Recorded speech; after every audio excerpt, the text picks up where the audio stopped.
Hello, everybody, and welcome back to Amateur Hour Sports for tonight's Toronto Raptors watch party. We got the Raptors in action tonight against the Houston Rockets in what should be a difficult game for the Raptors. They are at home.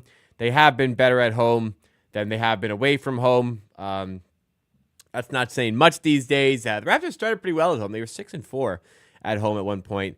Now, I believe, I actually don't know exactly what their record is. I believe they're like 6-8. I'm gonna guess at home at this point. I'll just double check that because it's.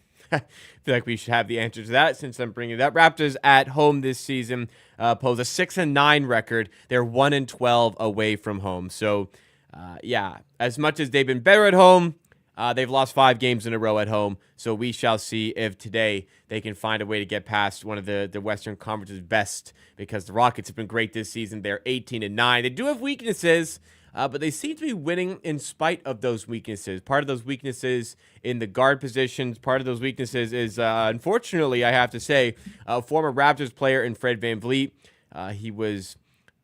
He had some efficiency issues in his final year with the Raptors. Those issues even more so this season with the Rockets, and they're paying him a lot of money. But in spite of that, in spite of the very inefficient play of Jalen Green, like, this team is winning loads of games in spite of their poor guard play. So, they're still a good team. Fred VanVleet, back in Toronto, he's obviously going to be extremely motivated to play well. So, who knows how this game can go. Should still be a difficult one for the Raptors, but we will try to enjoy the game as much as possible along the way. All right, guys. Appreciate y'all hanging out with me today. It's Sunday night. We got Raptors basketball. We got a back-to-back here right before the holiday season, and let's have some fun with it. Tomorrow's going to be, I always tell you guys, I always complain, Monday's going to be quite the day tomorrow. I'm also trying to get all my work done tomorrow, so I'm off for the 24th, 25th, 26th. We'll probably have to do a little bit of work the morning of the 24th, but that's okay. I'm going to be off for the 26th. And I'm also going to be spending time with family on the 26th, therefore will not be available for that Raptors game. The Raptors will be in action on Boxing Day. I will not be streaming for it. I've got some family matters to attend to, as you could probably expect during the holiday season. So I don't miss many games. That is going to be one that I miss. But I'll be here today. I will be here tomorrow. And let's just enjoy those because, like I said, I won't be available for the 26th. And for videos, I won't be able to do any more videos this week. So the last video that came out, that is going to be the last one for at least a week. That's going to be the longest barren spell of videos in the entire history of amateur sports, the entire 5-year history of amateur sports. It's unfortunate for me to say that, but that's just how the schedule kind of works here. Tuesday, I'm heading to my parents' house, going to stay there for the week. Tomorrow, I could do a video, but I work I work 9 a.m. to 2 a.m. tomorrow, pretty much. I'm going to be locked in all day doing work and doing the stream, so no video, unfortunately, which is a shame because, hey, another subscriber just came in here. We're making a late push in 2024 to get to 18,000 subscribers. If you asked me a few days ago, I probably would have said that it's not going to happen.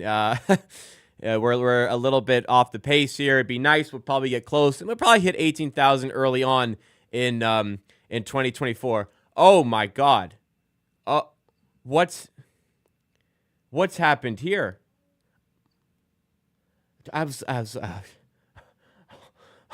Dude, I was like just going to check what how many subscribers went up in the last few days, because we've gone up quite a few subscribers here.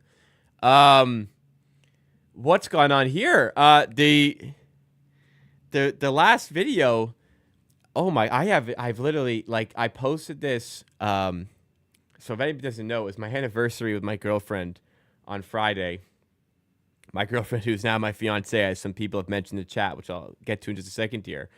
So I have been not on my computer for 2 days. So this video was scheduled. It went out after I already left my house. It's at 19. It's actually at 20,000 views. I've checked the analytics. The analytics I have access to that you don't have access to. This is late to update. I'm at this video is at 20,000 views. Wow, what a Christmas treat, because I can't even remember the last time we had a video hit 20, like 10K even is. I'm not complaining. I'm just saying, 10K is seldom seen on this channel. But like, when's the last time a video hit 10K on this channel? Probably in the summer, maybe at the start of summer. Gary Trent video here 5 months ago hit 10K. Just hit 10K. Okay, you know what? We hit 20K. Okay, we hit 20K 5 months ago. I don't remember the Jacoby Walter one. The draft ones tend to do well, but wow, a 20K video on the channel. How? Like, honestly, I'm not like. That was just, it's just that's out of nowhere. 20,000 views on a video. That came at, granted, okay, it's 19.8. It will likely get to 20. How on earth has that happened? I have no idea. I literally have just not seen any of this go down. Right out the gate, it just popped off, it seems. And just kept going and kept going and kept going. That's browse features. I have no idea. But hey, thank you guys. I guess that video went well. There was nothing special about the video. It was just, I mean, I think maybe all the videos are special, but it was just a standard video on the channel. I didn't think anything of it, you know? These are the ones, like the Jacoby Walter draft one, obviously, that does 20K. Okay, well, right after the draft, people want to learn about the newest player. He's getting searched a lot. He's getting Googled a lot, but that one, wow, that was not one I was expecting to do numbers like that. And I guess, honestly, like I was saying, I won't be able to do a video for the rest of the week. This could not come at a better time because this can just keep on marinating in the YouTube algorithm and nothing else will disrupt that. Well, actually, well, now that I say that, what should be done is I re-up and do another one while Amateur Hour's hot in the algo, but I just can't get it done. But hey, a nice little early Christmas present, and thanks to part of you and part of the community for watching that one and helping drive that one up. Honestly, that you saw my first reaction to seeing the viewership on that video. I was stunned, and I still am stunned. But we'll call it a Christmas miracle. And to celebrate, I am rocking my Raptors Christmas sweater. What an industry, man! You buy a Christmas sweater, you wear it once, maybe twice a year, and it just takes up space in your closet. I like it a lot, this one. I'll wear it today. I will wear it on Christmas Eve, where I have a Christmas dinner to attend to with my family. And then it'll be back in my closet until this time next year. That's how it goes. But I'll tell you what, there's some clothing articles that won't be stuck in your closet for years.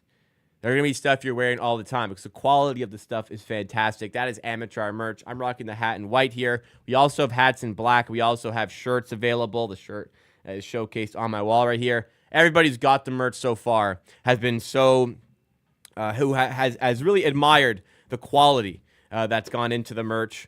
I think the pieces look fantastic. They feel fantastic. And it's not going to be stuff that just sits in your closet. So please support Amateur Sports by getting yourself some merch.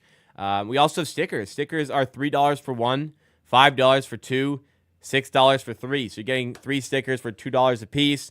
Stickers come with free shipping as well. I think that's also a fantastic opportunity for you guys to take on. So again, support Amateur Sports. Get yourself some merch, and hopefully we can have that too by the end of the year. But yeah, if you want merch delivered before, not like shipped before Christmas, I'll ship some stuff out on the 24th, but I will not be able to ship it out after that until December, probably the 29th. It's probably the 30th. It will be the earliest. Actually, is that a Monday? I don't know. If you want some, now would be a good time to get an order in. But enough about me. I've been rambling for the last 12 minutes. Let's say what's up to the people in the chat here. Appreciate y'all hanging out with me, spending your Sunday evening with me. Not quite Sunday night here, 5:42 p.m. Eastern time right now. We had Sumaya here earlier. Congrats on the engagement. Saw the Instagram. All the best. Appreciate that. Much appreciated. Thank you for the word. Thank you so much for tuning in.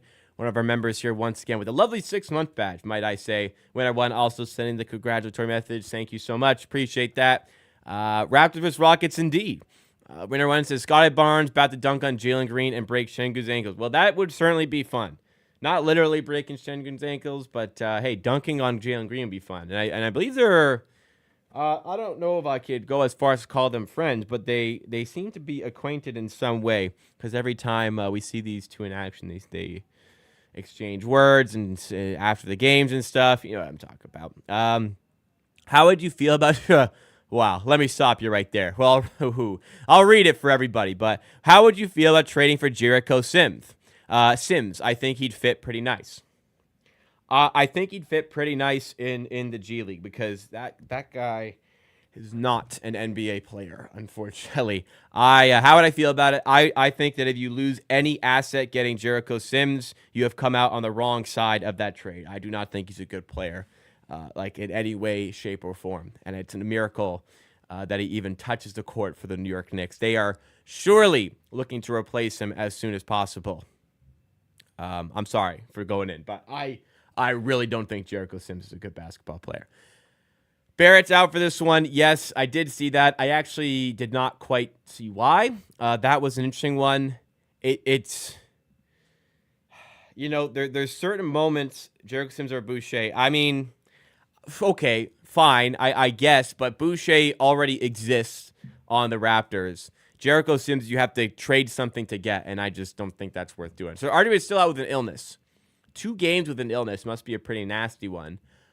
Moments like this still make me think that, like, okay, are they tanking, keeping him out? But then there's also those reminder moments like Barnes coming back from injury so quickly, Pirtle checking into a game after 2 minutes, even though they could have sat him out. Those moments remind me that this team is still trying to win games, and it's not quite tanking yet, at least not quite purposely tanking. As of yet, but RJ still sick and still dealing with an illness, food poisoning. I've had. Oh well, listen. I'm not gonna sit here and say that he's sick. He's not sick. Sorry. I'm not gonna say he doesn't have food poisoning. I'm not gonna say he isn't sick. However, still dealing with food poisoning. When was the last game? The 19th. 3 days later. Okay. I don't think it's food poisoning. Maybe it is. Maybe it's a really bad one. I don't know. That's a long time to be dealing with food poisoning. That's also a long time to be sick enough to miss a basketball game. It's just that's a strange one. That's a strange one. I'm not saying he isn't sick. That's not what I'm saying.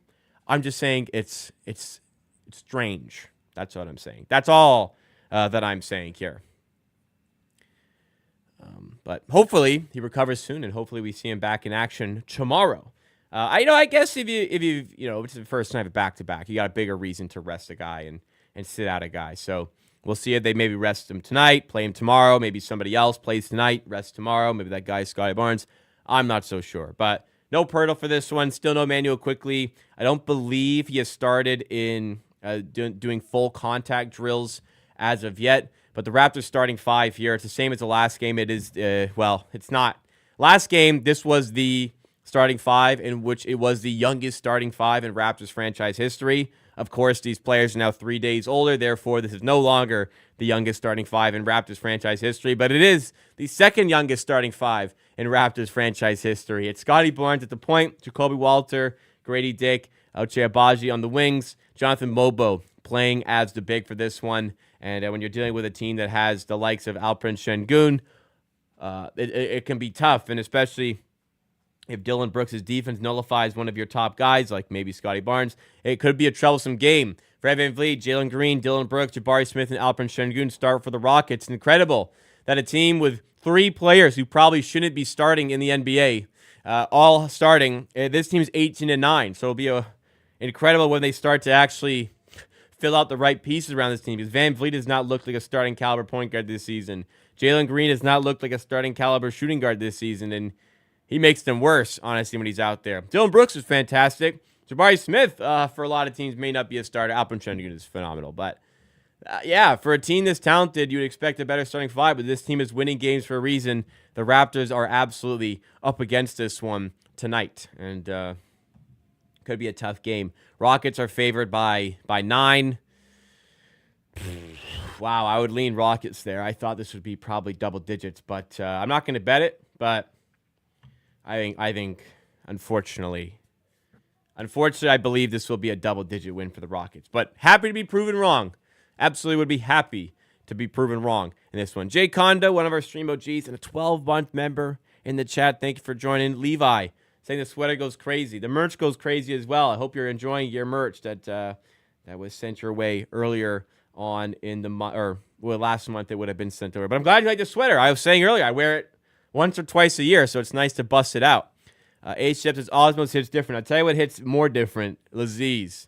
Head over to Laziz and get yourself proper chicken on the rock / chicken on the sticks. The top dog in the chicken on the rock / sticks game. Mr. Bro says Oche is such a gem. Agreed. Absolutely. Nice little pickup there for the Raptors. He's in the 29th overall pick to get him last year. And he's been great for the Raptors this season. I saw a stat comparison to Keegan Murray's number compared to Obagi compared to Keegan Murray. And they're interesting. They're interesting to say the least.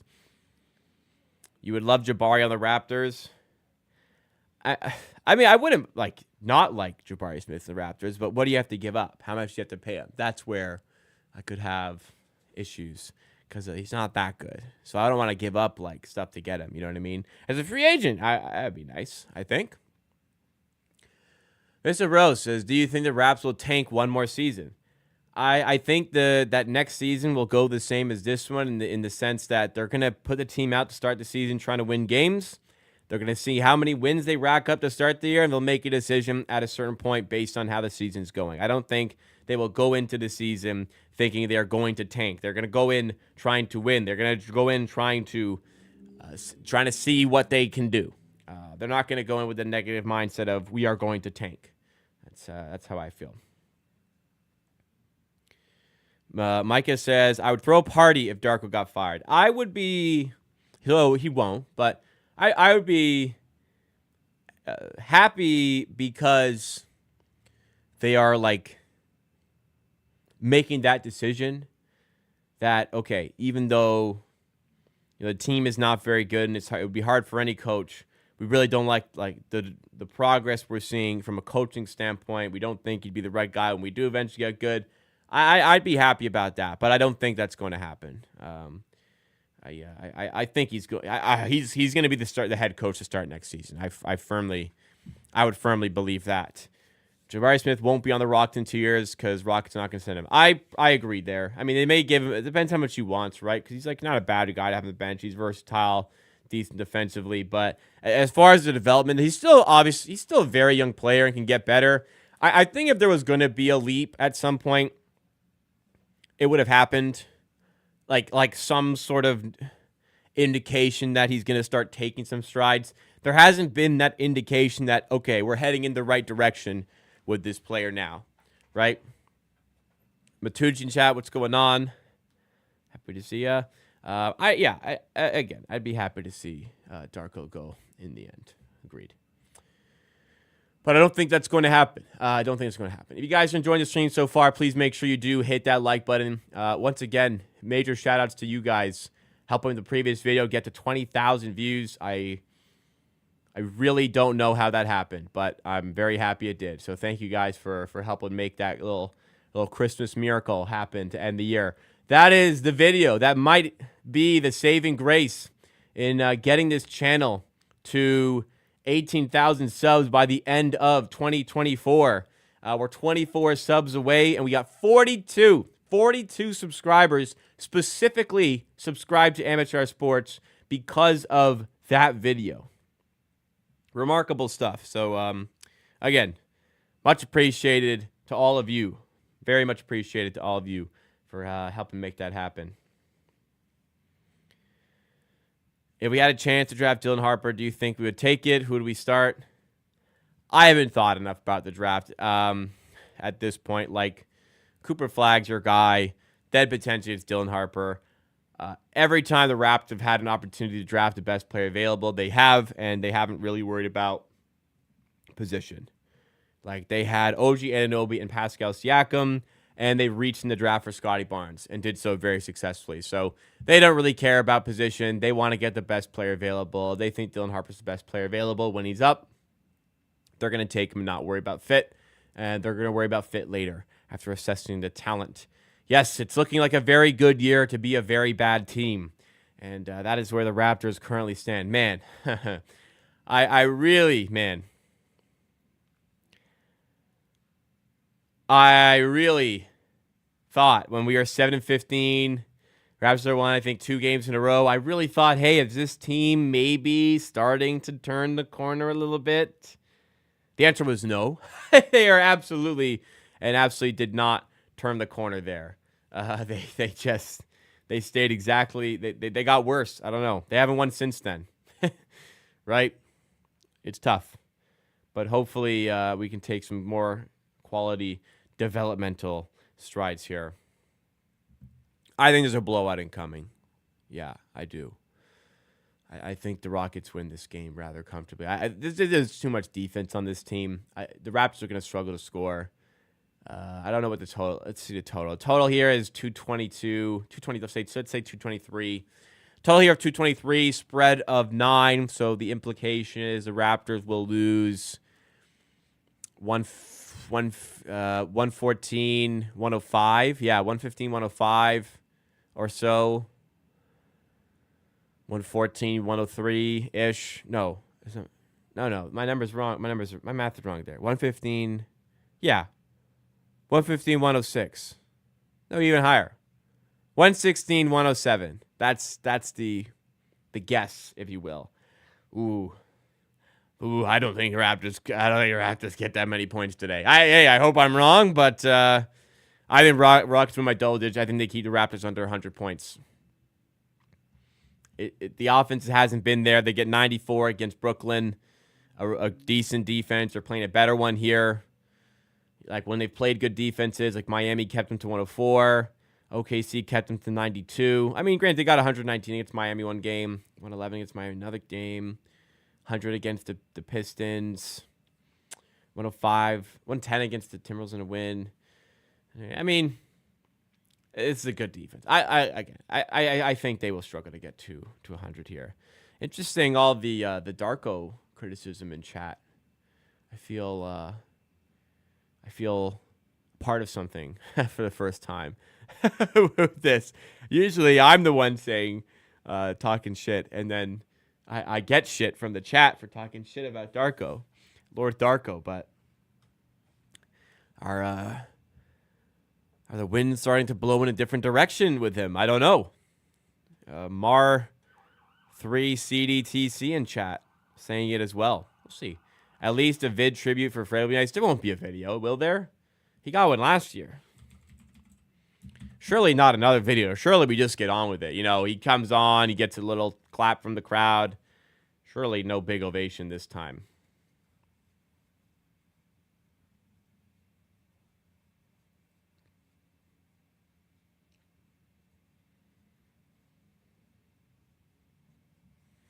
We will see. We will see. I'm glad the sweaters are hit. It's cozy. It's cold, man. Toronto, last couple days. Holy shit. It got real cold real fast and real snowy real fast. I don't know. Well, not really out of nowhere. We got some snow, but out of nowhere, it dropped to like -10 every day. It's been hovering like a couple weeks ago, it was starting to get like -3, -4, which was a little cold. And then it got to 1 to 5-ish, started to get into like the positives again. And now, oh my God, down to -10, super windy the last couple days. I'm near the lake, so I'm getting the wind. Oh my goodness, it is cold. My hands, I got bad eczema. My hands are getting really chappy. It's the chappy season. I got some lotion here. The knuckles, man. I've been dealing with eczema since I was 6 years old. Been a long time. Remember, my doctor said it would go away probably within a year. It's been 20. Just got to live with it. Anybody's got a cure, let me know. Man, I would pay to cure it. I don't think it's cure. Like, I'm going to cure it, but I don't think you can cure it. Anyways, I'm rambling. If we don't do well next season, Lucas says Darko is out, but for now he's in. I think like 3 years where they don't win more than 25 games would be a pretty large indictment against him. Where it's like, okay, you can't even scrape together some semblance of a record. That's probably fair. But this year he's safe. He's got every excuse in the world for this team to be bad. What I always say is that I know the team is bad. They should be better than they are. They're playing worse. Like, it's worse than it should be. And last year, performance-wise, it was worse than it should have been until, like, obviously they leaned into a tank when everyone got injured. But it was worse than it should have been. Start of the year was incredibly bad. That was a good team that had a horrendous record. This year, they're playing decently, but you're really starting to see, like, okay, we're playing pretty well. We're in these games. Then you're really starting to see the gulf in class from a coaching perspective. You're starting to see, wow, that was poorly managed. Wow, that was not the right way to go about the end of this game. That was bad decision-making, bad play call, bad matchup analysis. Starting to see that creep in a little bit more. But again, he's safe for the year. And you got to give some credit towards the development. I do give a lot of credit to the morale of this team. Everyone's still bought in. Everyone's still hustling.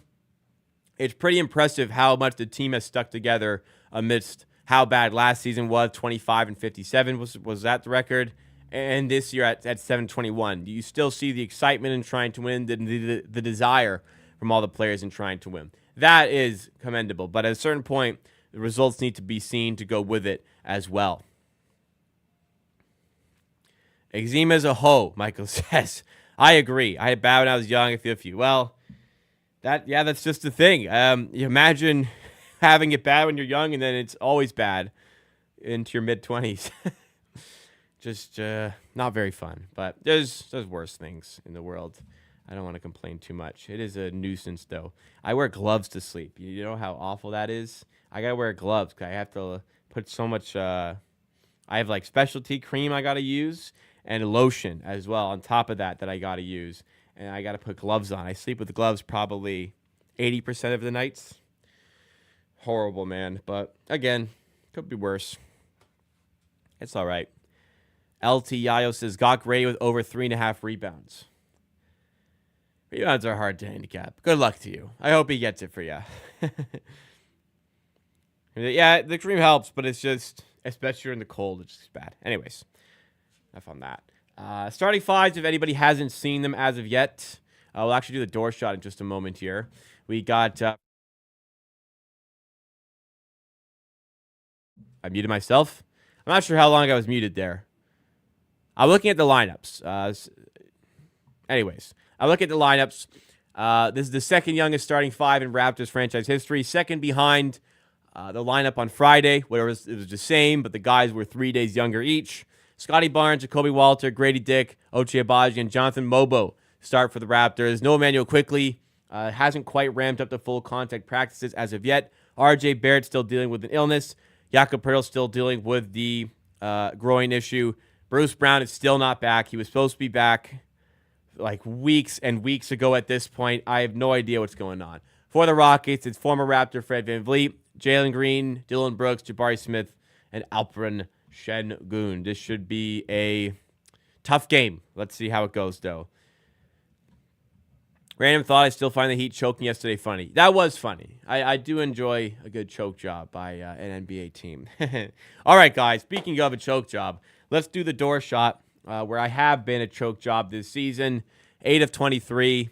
I think I've missed 5 of the last 6 on the door shot, but we have the luxury, a rare luxury today, of a closed door, which means the bank is on. I am going for the bank. I need something to go my way here because nothing has gone my way for door shots this season. We are a long, long way off of 500, but an opportunity presents itself today to maybe put a few notches or a little bit of just scratching the surface of digging myself out of the hole I've created. So let's do this. I'm warm. Got the warm arm. I've got the Christmas sweater on. Let's try and do this.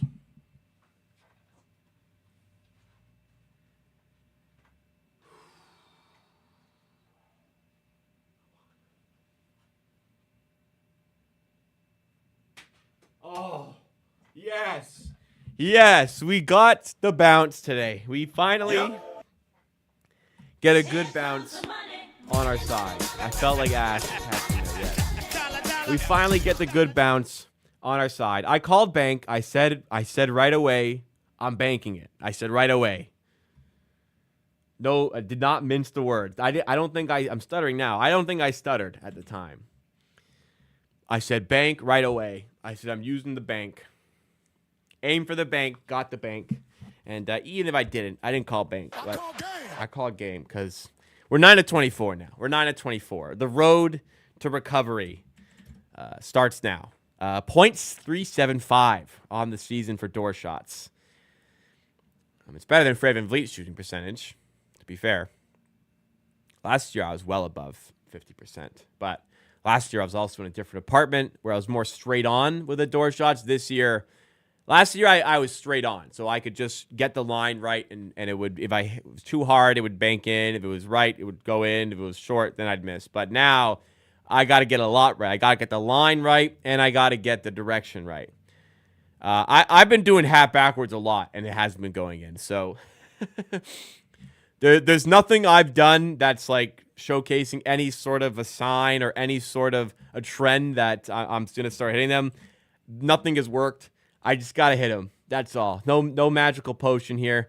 We got it to go this time. 9-24. We continue to work towards getting back to 500. There's still a lot of season to go here. There's still lots of streams to do, lots of games to go here. So 9-24. How many in a row would I have to hit to be 500? If I hit 5 in a row, I'd be 4. So I'd have to 6 in a row. 6 in a row. Wow. 6 more.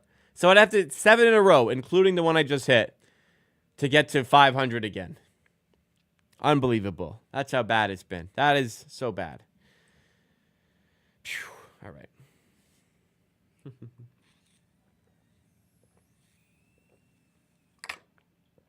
Maybe it is a sweater. Maybe it's keeping the arm warm. Maybe I need the long sleeves. Yeah. Fast break. NBA says, do you think this offense can score against Houston? Not very much. I think they'll stay under 100 today. How are we feeling about Shed? I like Shed. I hope he continues to get good play time here. I would prefer at times I prefer he gets more minutes over Mitchell. And especially last couple games, the fourth quarters have been very impressive for Jamal Shed. So again, I want to see more of him on the floor. I don't think he gets enough minutes considering his talent, his age. I don't think he's sensational or anything, but he's a good player. And I'd like to see more development. Oh, I just saw the Mo Wagner towards ACL. Wow. That's awful, man. He's playing so well this season. Getting good minutes. They're dealing with injuries already. Wow. Mo Wagner ACL tear. That's terrible, man. All the best to him, man. I know the feeling from an injury perspective, but not from a career perspective. Oh my God, that is just awful news. I have not seen any news. I'm looking for news right now on Davion Mitchell because he missed the last game. Is he not even worthy enough of Underdog mentioning if he's going to play today? I'm not sure because I don't see Underdog having mentioned him. Oh, it said he won't play Sunday, so no Davion Mitchell today. So we should see a bunch of Jamal Shed here. That is apparently what happened. Yeah, I saw he got helped off the floor yesterday. It was ACL. That's horrible. Really, really terrible news. Poor guy.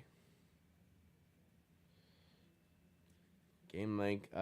Stream East always seems to be the best. You can't put links in the chat, but you can name the site in question.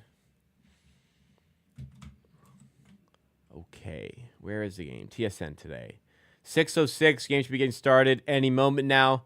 Weird time slot here. I don't mind it. 6:06, so stream will be done around 8:45. I still have my night. I can still watch Sunday Night Football.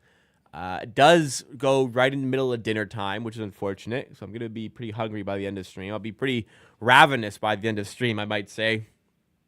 But I should be okay. Stream East, it's not dead. Stream East will never die. I'm going to open it right now.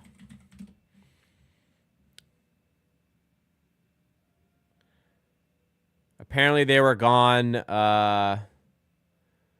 like 4 months ago, and then they weren't gone. So they'll be fine. They always will be fine. Let me find a stream right now, just to prove. Ooh. East Streams. I'm on now. Wonder if this works. Perhaps Stream East really is gone. It'll be back, though. I'm on East Streams.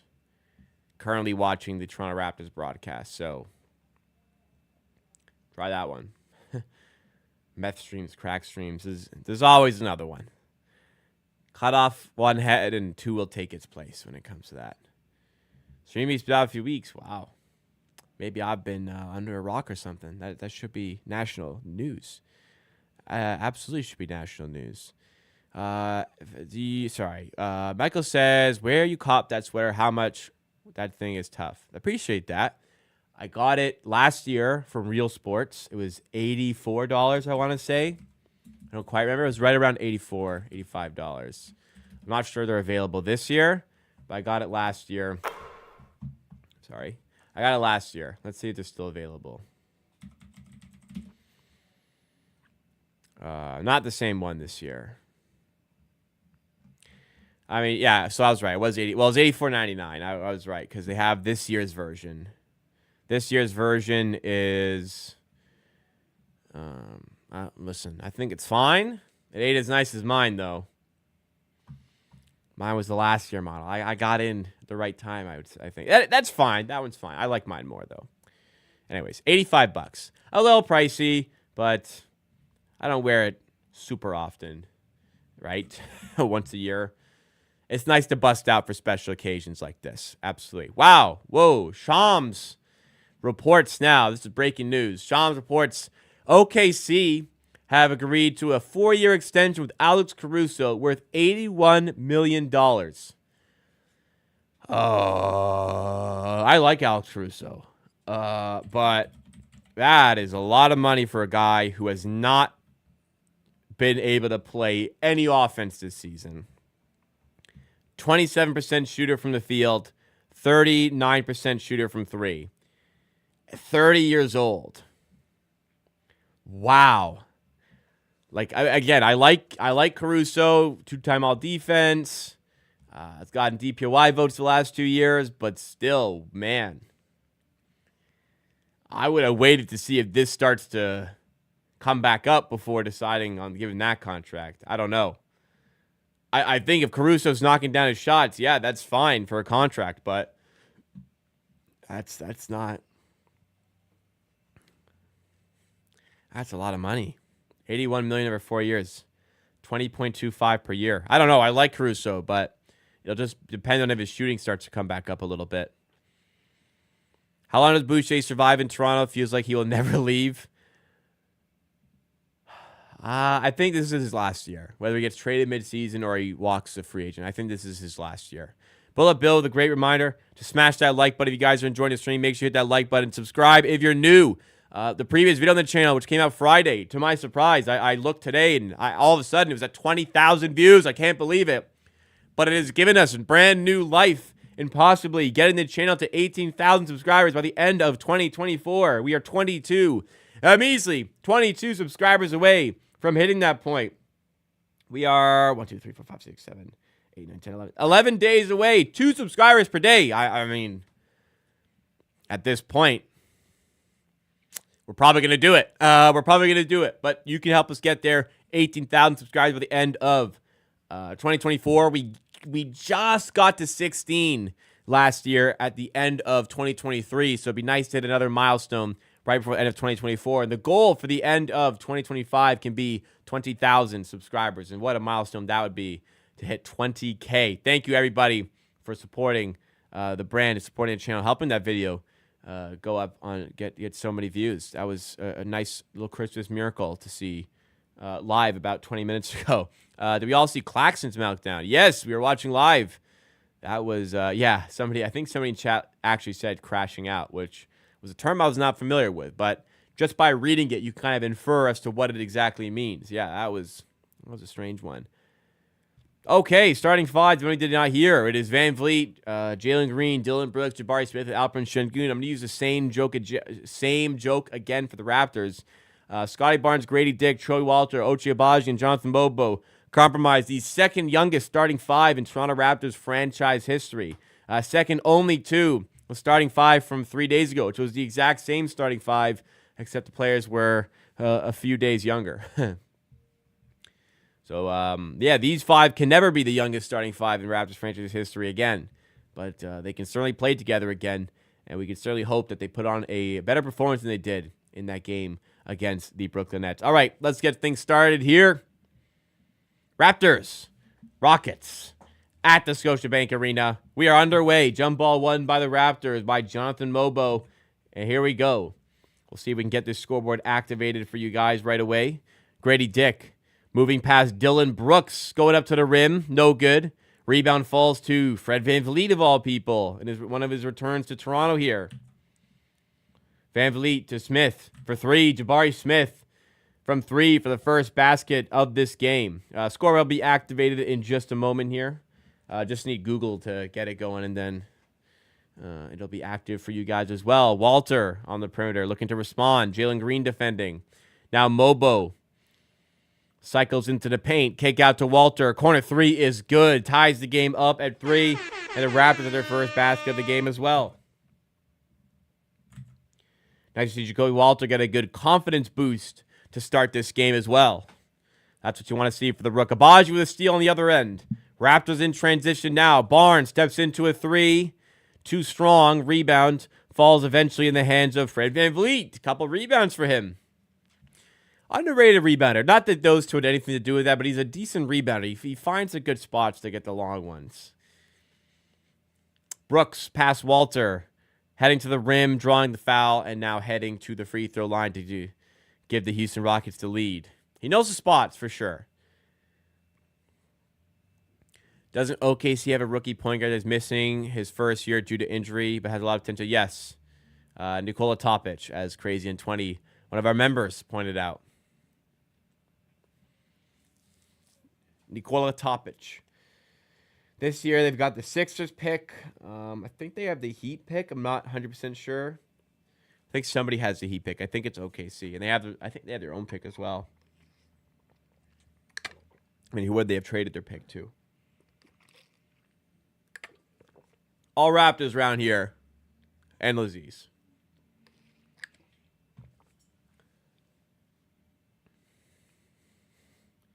"5-3 Rockets." Grady Dick. Hand off to Ochai Agbaji in the corner. Barnes up top. Nice feed to Agbaji. Good cut to the rim. Wow, and he misses the open layup. Smoked it. Jalen Green going coast to coast and maneuvering well to the rim. Darko Rajakovic calls a timeout. Unhappy with something that he's seen here. Was it the missed layup? Was it the poor defense? I'm not sure. Thunder need one more defensive anchor. I think Cam Johnson is like a really good candidate for them to take on right now. They need more shooting. That team's missing shooting. I think that's more of the priority here. Like, Hartenstein's a great anchor. Chet Holmgren, when he's healthy, obviously. He's unhealthy right now. But when he's healthy, great anchor. I think that's where the team is going to take the next steps there. Yeah, I didn't really see anything there that would warrant a timeout. Like, Agbaji smoked a layup for sure. But Green went coast to coast in transition. Maybe shifted by Grady Dick a bit too easily. But Darko's seen something that warrants a timeout. And that is what we have seen there.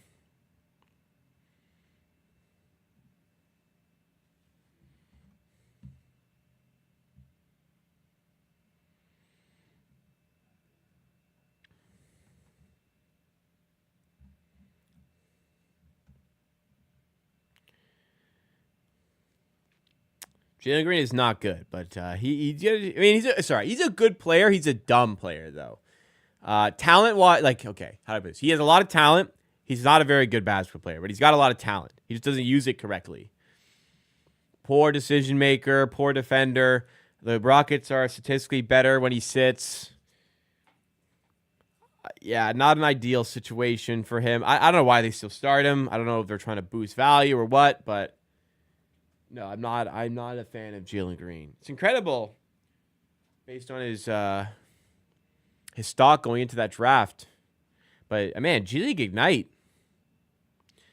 really has struggled to produce high caliber NBA players. Like Scoot Henderson has been not good. Kuminga, I think, needs a better team fit for him, and I think he'll be good. But Jalen Green is underwhelmed. Kuminga, you have to say, has underwhelmed. Maybe that's Steve Kerr's fault, but he has underwhelmed. Scoot Henderson is underwhelmed. Who are the other ones coming out? Well, Montrezl Buzelis and Ron Holland, I guess we'll see. I can't really think of any other big one there. Jalen Green starting with Amen Thompson is a crime. Absolutely agree. Absolutely agree. Okay. Showing some Fred VanVleet highlights here. The 54-point game, was it, against Orlando. The amazing Game 6 against the Golden State Warriors. Snatched the Finals MVP vote off of Kawhi Leonard in that series, which is incredible. The 2017 D-League champion. Oh, they have it up here. They say G. It was D-League at the time. I think franchise record for assists in a game at 20. Great player. But time goes on. As do people, as do teams. Okay, same lineup out there for the Raptors. Out of a timeout. Less than 2 minutes into the game. Walter for 3. Doesn't go. Got a good look. Got the rebound, though. And it's stuffed by Jabari Smith at the rim. I'm not sure if this is always a Walter thing. He gets blocked a lot. Has anyone else noticed that? He gets blocked a lot. And that situation there, you got to use your body. You got to get the ball away from the defender. And he almost gets blocked again, but he draws the foul. You got to go up stronger than that. And you got to get your body in between the ball and the player to be able to make that shot there. But draws the foul, going to head to the line. And maybe it doesn't matter because he can get 2 points right here.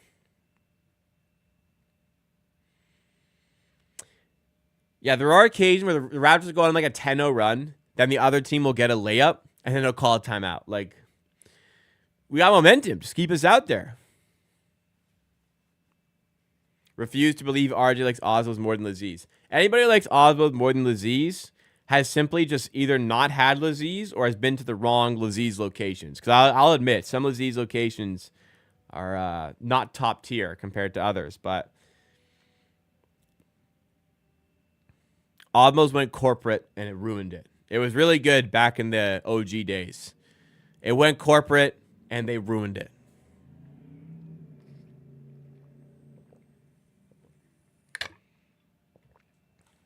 I gotta get some Laziz when I'm at my parents'.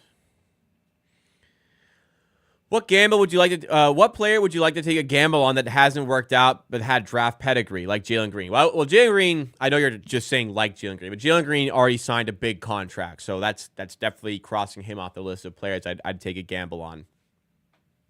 I think Jabari Smith sort of fits into that category.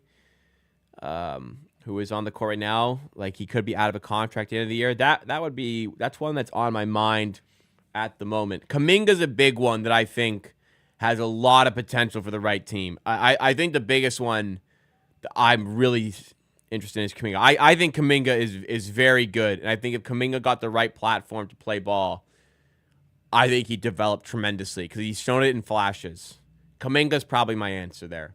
Kobe Walter for 3 again. Knocks it down. Walter's got an early 6 points for Toronto, who lead 8-7. I put the merch link earlier. I forgot to pin it. Remember this merch out, guys. Shop the merch. Support your boy. Shirts and hats. I'm wearing the hat. I think it's very nice. As do the people who have purchased one. You get cool stuff, and you support the channel at the same time.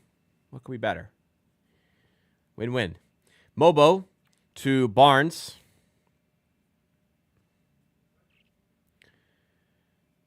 Walter to the rim. Can't finish. Gets his own miss. Out to Grady Dick. Pump fake. Drive inside. Now a kick out to Walter, who's already got 2 threes. Make that 3. 3 threes for Walter, who's got 9 first quarter. Well, actually, he's got all 11 first quarter points because he had the free throws as well. 11 first quarter points for Walter. The Raptors lead 11-7.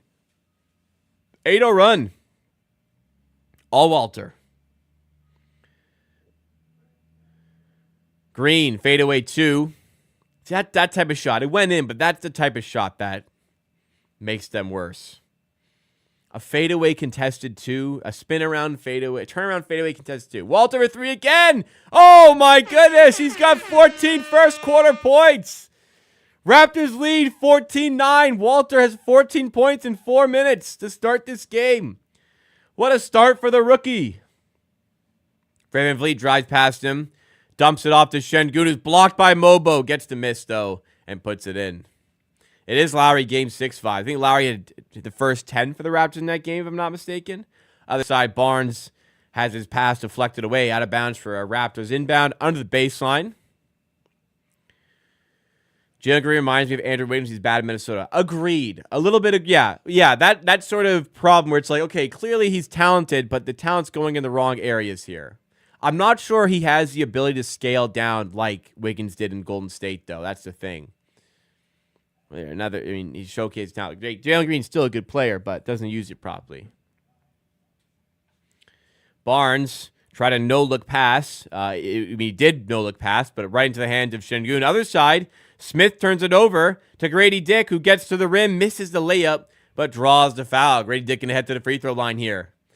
Could he be the first Raptor to get a point tonight, whose name is not Jacoby Walter? We shall find out at the line with 2 opportunities to get one.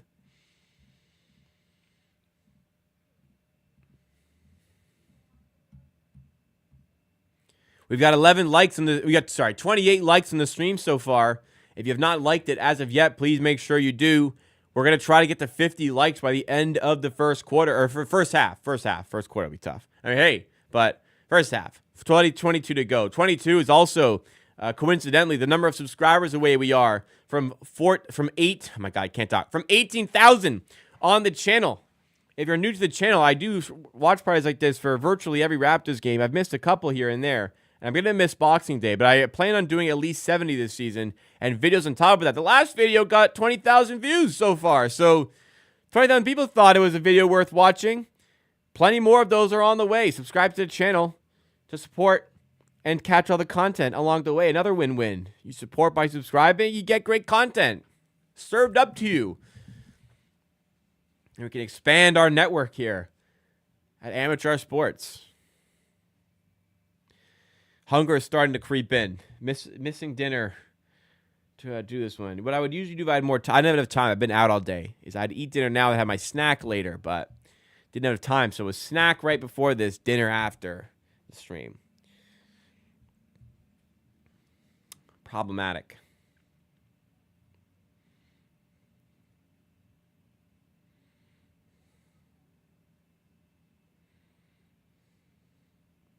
Well, Olynyk's getting back into the speed of things. And he's not a good enough rim protector to start over Mobo, I'd say. I thought they might have gone Fernando, but Mobo's been okay. Walter for 3 again. The hand does not stay hot as that one misses. VanVleet comes up with one of those sneaky rebounds I spoke about. Other end of the floor, he takes a little slip. Gives it to Brooks. Now Şengün inside. Mishandles the pass. It's out of bounds. Raptors lead by 2. Taking it to Houston so far. Impressive. Speaking of Olynyk, here he comes into the game now. As the first sub for the Raptors, Jonathan Mobo checks out.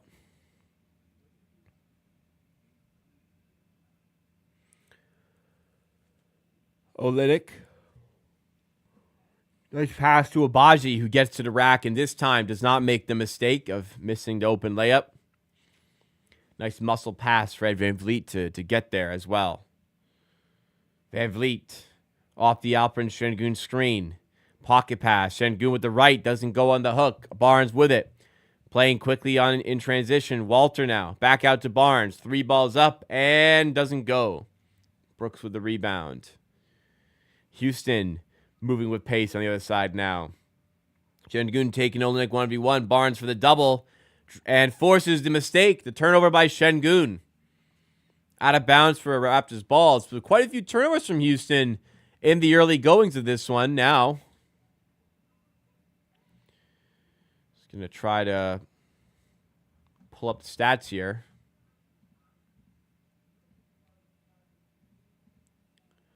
Not a team that turns the ball over much. But quite a few here. I'm trying to find that exact number for y'all. 4 turnovers for Houston. Barnes for 3. Other side for the Raptors. Doesn't go again. He's 0 of 3 from that spot so far. Will he make it 0 of 4? He will. Olynyk has the long rebound this time. Up fake. Inside. Out to Boucher. Well, he missed the 3. He does not miss this time. Chris Boucher drills the 3, and Raptors lead by 7. Let's start to the game for Toronto. What will Houston have to respond? VanVleet has it stripped by Barnes. Grady Dick now to the rim. Finishes, and surely a timeout for Houston. Yes, timeout Houston.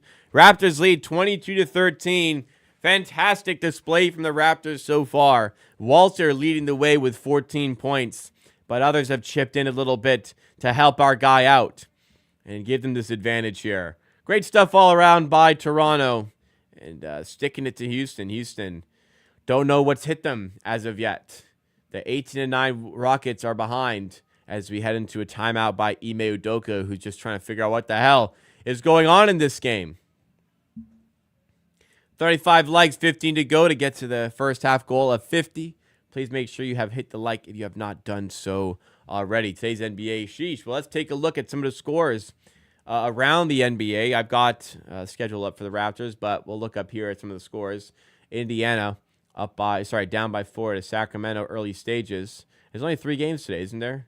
Well, that's it. No scores to look at around the league. Scotty's Scotty's making an impact, but yes, at a certain point, you'd like to see him get to the rim. 0 of 4 from 3. He's only taking those 4 shots. At a certain point, can we get him to the rim? Did he sub out Walter already?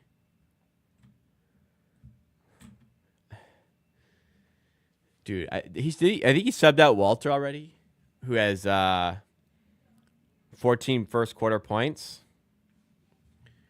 Can I just confirm this?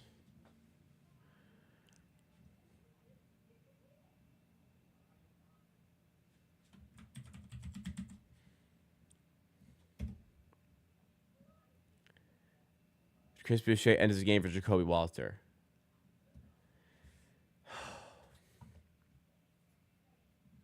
I can't get over that. I cannot get over this.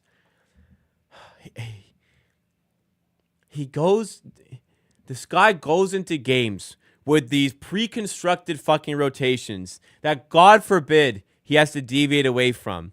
So you have Walter, amazing start to the game for Walter. Why the hell is he coming out of the game, man? Keep him in the game. Sometimes I'm like, okay, you keep the rotation. But, man, the first 14 points of the game scored by this guy. Why would you sub him out?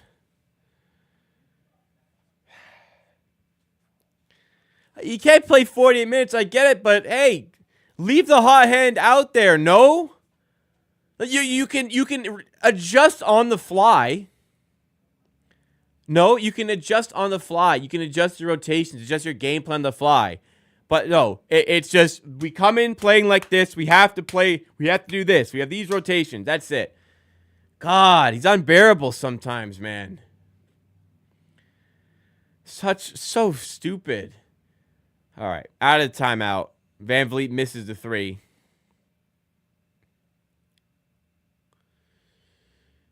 He played 6 minutes. You could give him a 10-minute runway if he's playing well.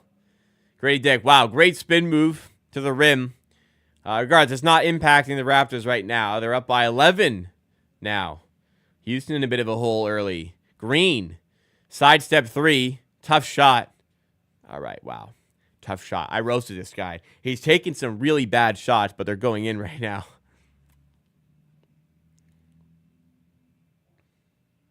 Grady Dick trying to respond. Nope, up fake. Stolen potentially by Dylan Brooks. Yet he might get credit for the steal. Regardless, it is a turnover by Grady Dick and the Raptors.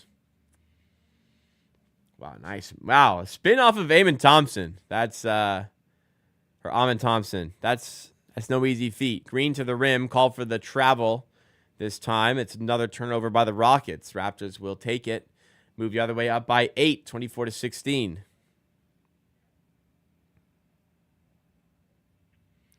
Jamison Battle getting ready to check in for the Raptors. He's been impressive as a two-way player and a rookie this season.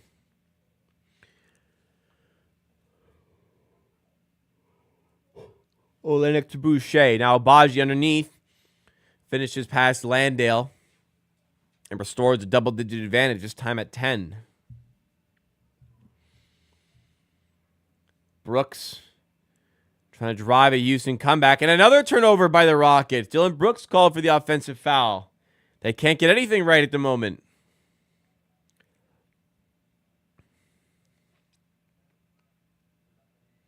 Yeah, and a good call. A little embellishment, one might say, on Grady Dick's part, but likely a foul regardless.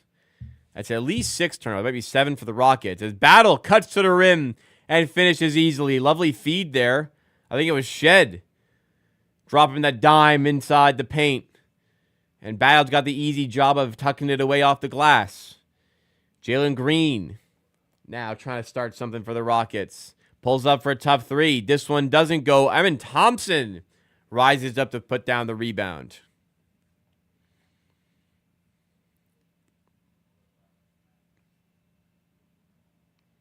Agbaji to the rack. Another nice cut. And another good feed off Olynyk. Another easy 2 for Toronto. So, yeah, I don't mind this lineup here. Good enough size with Olynyk and Boucher. Got good spacing with Battle. Good point guard play from Shed. Agbaji's nice guy to have out there for spacing as well. And Agbaji cuts to the rim and finishes again. Another timeout called by the Rockets. The Raptors lead 32-18. Chris Boucher is loving it. As he heads back to the bench, Raptors putting themselves in a spot where they can really start to thrive. Will they cause an upset here against the Rockets? Well, they're certainly on their way. Loads of time to go, though. More than 40 minutes. 40? More than 38 minutes to go in this basketball game. So, a lot to go still. But very impressive start to this one by the Raptors on both ends of the floor. And particularly what's been working for Toronto is that 3 ball. 5 of 11 from 3. Jacoby Walter in particular hit 4 of them. That put them out to this good advantage here. And they've maintained it since then with active levels defensively. Active and energy. High activity and energy on the defensive side of the ball and forcing turnovers. The Rockets have just not known what's hit them as of yet. Turnover-wise, the Rockets have committed 8 turnovers already. 8 turnovers in just over 9 minutes. Raptors have only committed 2. That is where the difference in this game lies. Efficiency, Raptors have been better, and they're getting extra possessions. So they got the double whammy. Where's the sweater from? Real Sports. I got it last year. Not available anymore, but they have a new one available. $85.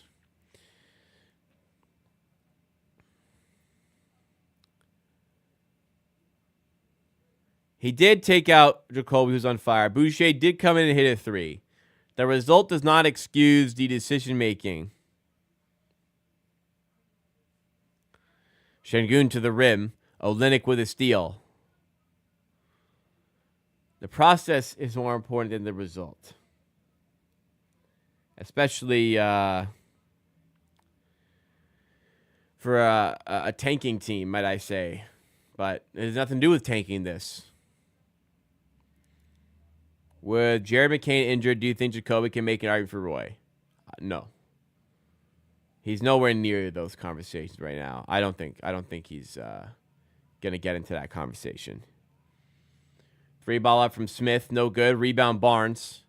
Right now, Castle, Missy, and Connect are looking like the top candidates. Here's your one good game from Boucher after he'll go back to skate. Well, usually you get a good run of games from Boucher. Then the drop-off is remarkable. He's more of a purple patch merchant rather than like a one-game type of guy, in my opinion. Jamal Shed with it in the corner to Boucher. Thought about the 3. Now will take the 3. This one doesn't go.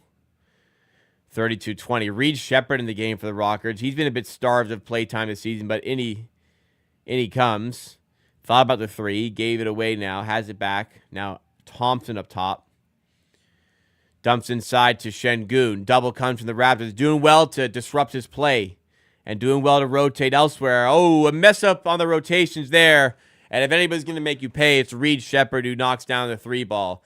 I was just complimenting how well they're doubling and then rotating off. And as I do that, Scotty Barnes late on his rotation to the perimeter, and Reed Sheppard makes the Raptors pay. Single-digit game. Barnes, other side, turns the ball over with an offensive foul.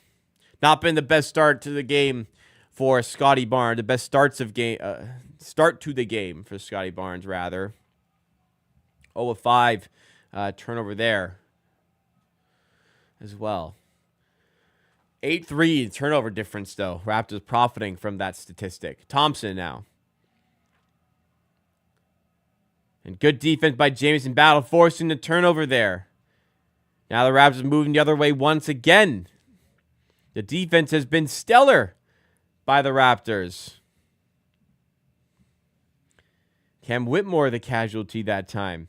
Shed to Olynyk, open for 3. Shot clock, game clock, separated by 3. But Olynyk doesn't care. Fires away, drills the 3. Raptors by 12 with 9 seconds to go here. Thompson shifts off Boucher. Attacks the rim, is blocked, but is fouled in the process. So he's going to head to the free throw line, try and make up some of the deficit here with 2.5 seconds to go in the first quarter.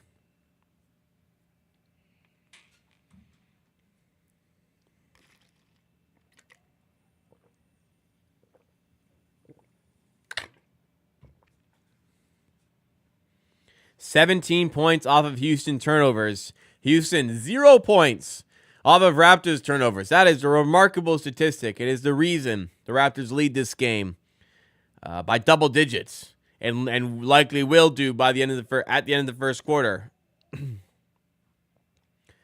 Thompson misses the second free throw. Rebound tip to Olynyk, who will not have enough time to fire away. Raptors lead 35-24 after 1. I'm just going to head to the bathroom, guys. I will be right back. When I do get back, we'll go through the box score quickly from the first quarter if we have time. But if not, we got second quarter action coming up regardless. Drop a like in the stream if you're enjoying, and don't go anywhere.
Had a little cookie break as well.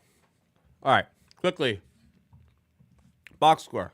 Raptors, good. Walter, very good. 14 points, 4 of 8, 4 of 6 from 3.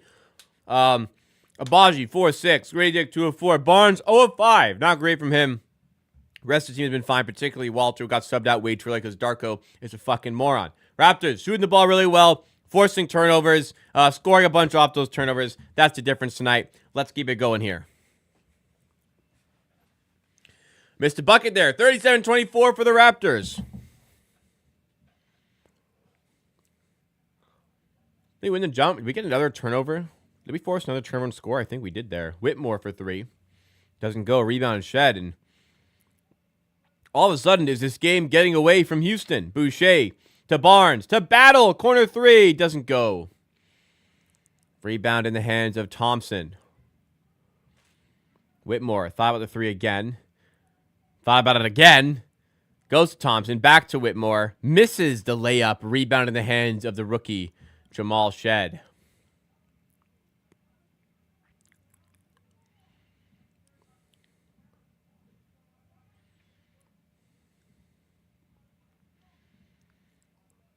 So I got a work message that just came in. Just quickly checking it. All right.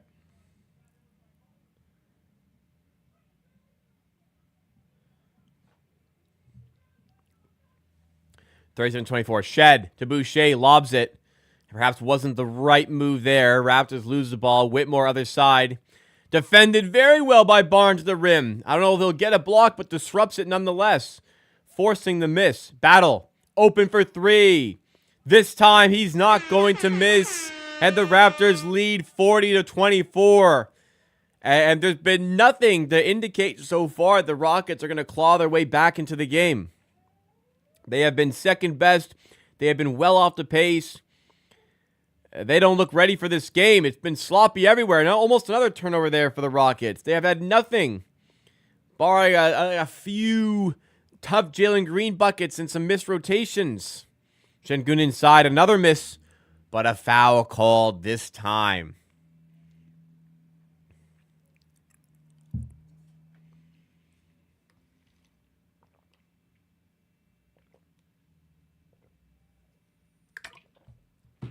For Barnes, it's just like at some point the coach has got to say, like, hey, man, we want you to shoot, but also sometimes you don't have to shoot. Sometimes you can use your size, get to the rim, no?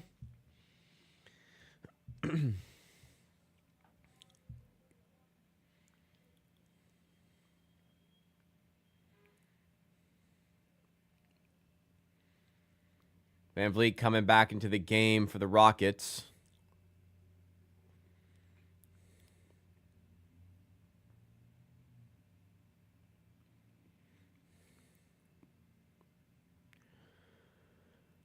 Şengün to the line to make it a 14-point game. Second free throw goes as well. So there it is, 40-26. Shed to Battle. Battle for 3. This one doesn't go. Thompson moving the other way. Stolen by Barnes. Full court pass to Olynyk, who throws it down at the rim. Raptors back up by 16. We have another new subscriber here.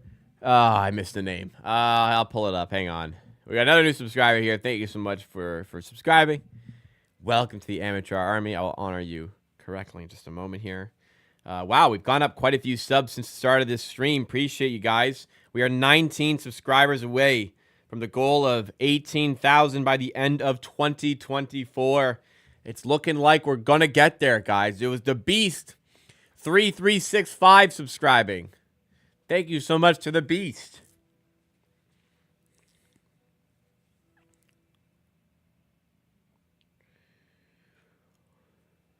Wow, Raptors have 21 points off of Rockets turnovers. The Rockets have 0 points off Raptors turnovers. Whitmore for 3 here. 13-point game. Do you see the Raptors giving a standard contract at the mid-senior close end of season because he might reach 50 games stretches? Yeah, I can see the Raptors using a roster spot on Battle at some point. Oh, my dog has come to join us. Wow, my dog has come to join us to celebrate an amazing gift. Gregory sending in 10 memberships into the community. Thank you so much to Gregory for doing that. Once again, Gregory has come through on multiple occasions with donations like this or gifted memberships throughout the month of December is very much appreciated. To Gregory, one of our 12 months members, watcher of the member exclusive content as well, and now 10 more people have access to that. Thank you again. Thank you so much to Gregory for helping out the channel, helping out myself with the content creation journey. I'll mute this because there's 10 coming in. It gets a little, hearing that a lot. But hey, nonetheless, it's still very much appreciated. Whitmore to VanVleet off the screen. A quick 5-0 run by Houston in the excitement there that I missed. Jalen Green has space for a tough three. He doesn't make this one. Rebound goes to Olynyk. Olynyk fires up to Boucher for three. Why would you shoot that, man? What a terrible shot. Why would he shoot that? Jalen Green to the rim. And this time he connects. Jalen Green, the only one making shots right now. 7-0 run for Houston, and all of a sudden it feels like the Rockets are back in this game. Barnes to Walter, batted away by VanVleet, and a foul called. Walter finally back into the game after his hot start. I believe, in my opinion, he was taken off prematurely after his 14-point start to the game. But he's back in now, trying to keep that going. See if he kept the hot hand flowing.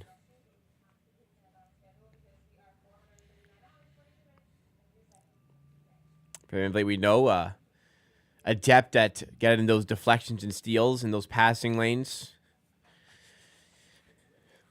He's lost a step. He hasn't lost his ball IQ. Grady Dick on the inbound. Back to Barnes. And there's Fred VanVleet again getting a deflection. Raptors maintain possession, though. Grady Dick to Walter. 4 on the shot clock as he muscles his way inside and finishes at the rim. Jacoby Walter. And his positive game continues here. Past Jayshawn Tate. Jalen Green for three. And Jalen Green's, I wrote to Jalen Green, but he's having a great game. It's an 8-point game. If a guy plays so well, why take him out? It's a great question. That is a great question, Kim.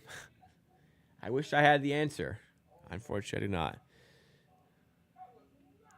Bullen did this with Markin once. There's a lot of reasons why Bullen should have been fired quicker than he was. For real. Jalen Green has these games every once in a while, and he fools you. Let me get my door closed.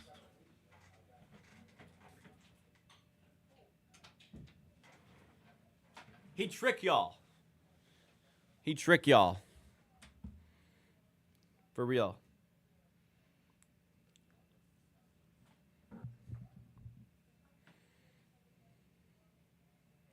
Do I play NBA Fantasy? I don't play. I win. No, actually, I haven't won in a few years, but my team is the best in the league this year. I win every week. It's like one of those stat head-to-head leagues. Not that anyone cares. I win every week, either 7-2 or 8-1. This week, it's first place versus second place. I'm in first. I'm winning 8-1.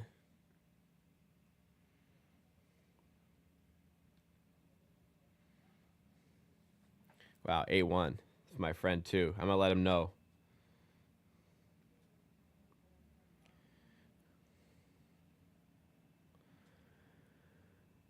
Caleb winning, yeah. Without Scotty scoring as well. It's only 8. There's a lot of game to go.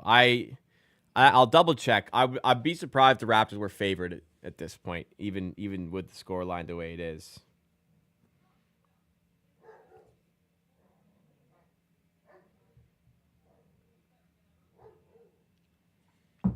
Let me see. The Houston Rockets are currently 1.5-point favorites in this game. So, yeah, as I suspected, Rockets are still expected to win. They're only down by 8 at this point. I wonder if when we were up by 16, if they were still favored. I would assume not favored, but they are favored down by 8.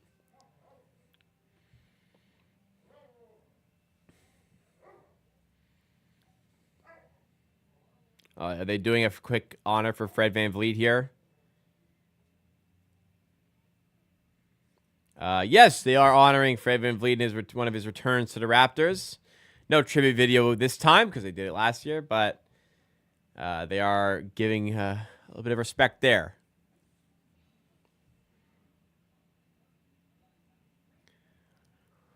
Back at it now. Raptors haven't called the timeout this time. It's been a bit of a game of runs. Actually, it's not really. It's been all Raptors till recently. Abaji layup doesn't go, and that's not a great play out of the timeout, is it?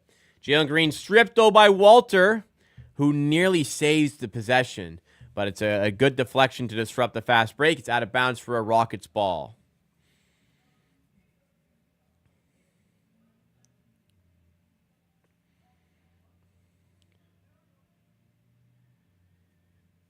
VanVleet into Green, who's keeping the Rockets afloat tonight. Because you have another one. Long two. Goes, drops. See, that type of shot, that's such a bad shot. I don't care it goes in. That's such a bad shot. When they go in, you overlook them. But, man, that's a terrible decision to shoot that basketball. 6-point game. I feel like by the end of the half, we might be losing this game. Shed. Trying to work off of Tate. Walter, sidestep three, doesn't go. Rebound, tipped away, but Grady Dick with the loose ball foul. Rockets the ball again. Only a 6-point game. Raptors led, was it 42-26? It's a 12-2 run for the Rockets.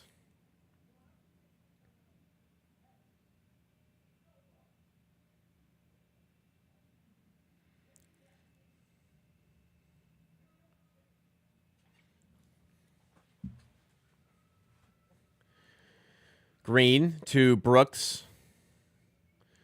Shoots a three off the dribble with a defender in his face. And yeah, the lead is well and truly gone here. 15-2 run by the Rockets. 15-4 run, excuse me. I had it wrong. 15-4 run. I believe it's a 15-2 run as well. Oh, no, because they made it 40-26. Yeah, okay.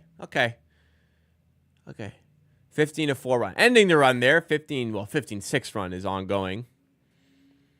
Green with it. Double comes. Gives it to Brooks. Another deep three. He just hit from that spot. Doesn't go this time. Thompson rebound. Doesn't go either. And Shed has it now. Moving with speed. In the corner to Grady Dick. Pass disrupted by Mobo, but Raptors keep the ball. Abaji for three. Off the great kick out by Grady Dick. And a much needed bucket there for the Raptors, and they're back up by 8. Rockets fans don't really like Jalen Green. It's the league that doesn't... People who don't watch the Rockets think Jalen Green is good. You watch them, you know. Dylan Brooks called for the charge. Grady Dick draws the charge, and it's another turnover by the Rockets. Brooks wants them to challenge. They ain't challenging for you, boss. I'm sorry. Also, they would very much lose that challenge if they used it. Dylan Brooks, adamant it was not a charge. Replay confirms it was an egregious charge 100%.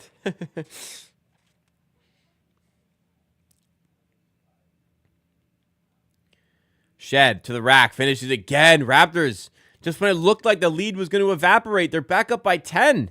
7-0 run off the back of a 15-4 Rockets run. Good composure and good heart by the team shown there. Tate to the rim. Misses, but draws the foul. Oh, the Rockets fan base doesn't like Fred either. Absolutely. The way Fred's playing, he deserves it, man. He deserves his shit.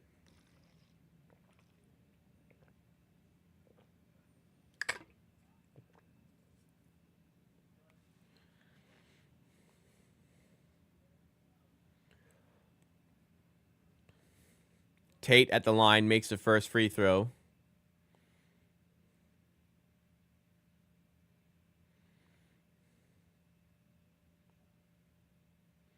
Second free throw doesn't go, but gets his own rebound. Oh, I can't let that happen. 2 free throws turns into 3 points because he misses the second and gets the miss and scores. Yeah, without Yak, this is the defensive levels have been fantastic, considering Yak is out. Even if Yak was in, it'd be impressive. Mobo, wow, Right to the rim, draws the foul, goes up strong, and still gets to 2. What's going on with Fred? Just, yeah, shots aren't falling.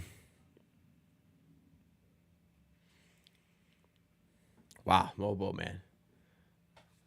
That's impressive.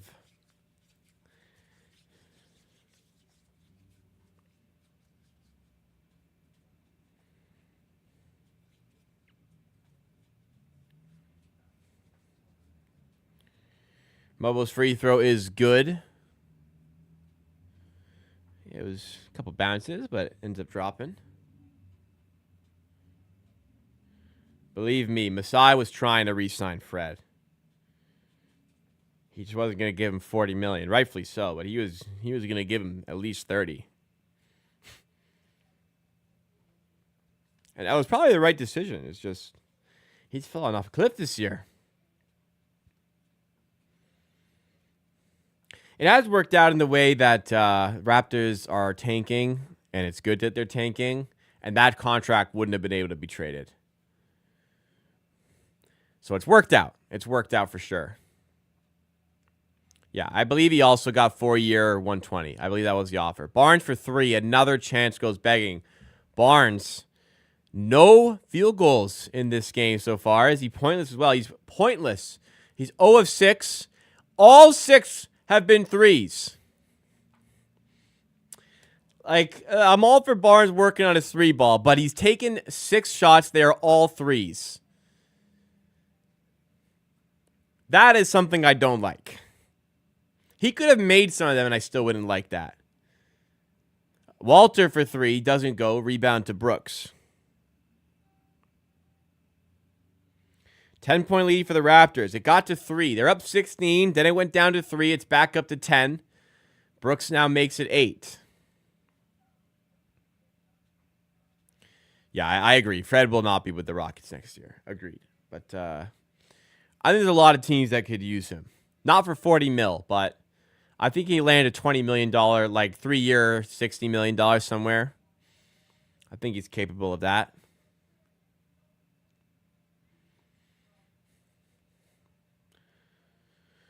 Heading to another commercial. Man.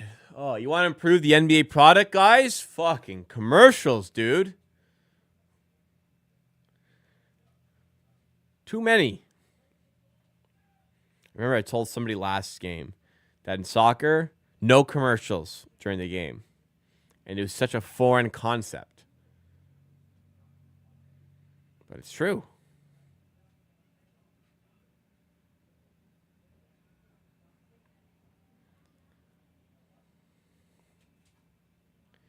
I mean, yeah, Fred played well. I mean, they overpaid. They knew they overpaid him. But they wanted him. Udoka wanted to build with him, and that's how it went down. I think they knew they were overpaying him a little bit, but he was going to get in the range of $30 million plus per year. Yeah, NHL's awful with commercial. Well, both of them are. Like, you want to improve the product, man. Make the game easier to watch, more accessible to watch. But what would we watch in the timeouts? I mean, look, timeouts don't need to be 3 minutes. So, look, a 3-minute timeout, yeah, what am I going to watch? But a 1-minute timeout, a 30-second timeout, there's plenty you can do with that.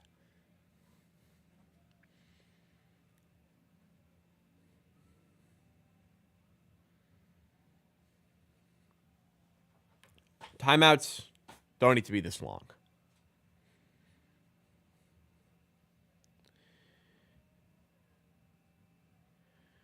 Chris, appreciate it. Thanks for the kind words. Great job. Continued success to the channel. Appreciate that. Call me young, making me feel young. But thank you. Yes, we're getting close to 18K. That's quite the milestone. I think we'll get it by the end of the year, which was the goal. And major props to you guys. That last video popped off largely in part to the people in the community.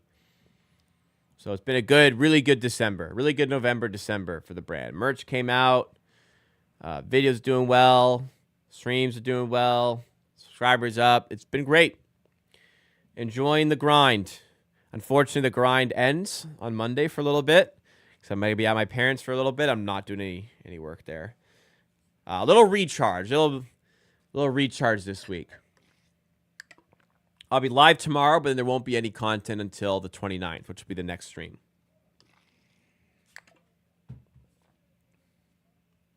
There was a challenge while we were gone there.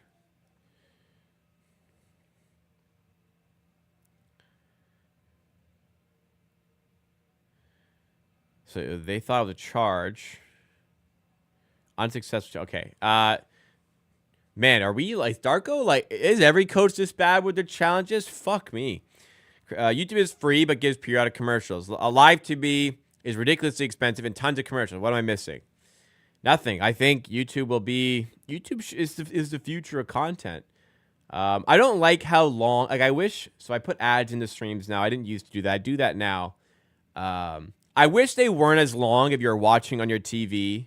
That's annoying. I even find that annoying as somebody watches stuff on the TV. On the computer, it's not nearly as bad. But...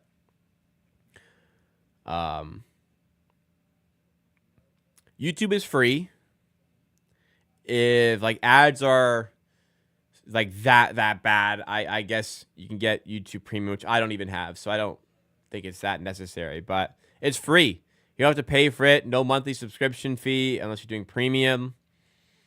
Everything else, you know, you gotta pay for Netflix, pay for Disney Plus, Crave, this and that. YouTube is free, and there's a huge database of content that is always getting populated every minute. Like, there must be like tens of hundreds of videos, maybe more, going out on YouTube. So I'm happy to have you guys along for the ride.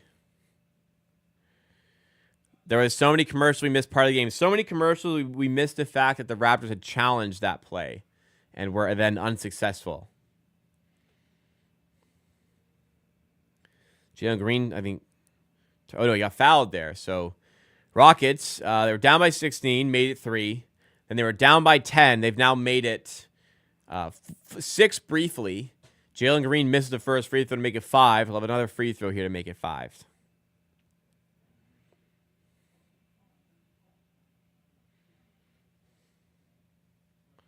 Second free throw for Green. Very good free throw shooter. Makes it. It's 5-point game. 1:57 to go in the half. Shed to Olynyk. Hand off to Grady Dick for 3. And he nails it. Big 3 for the Raptors to the end of the first half.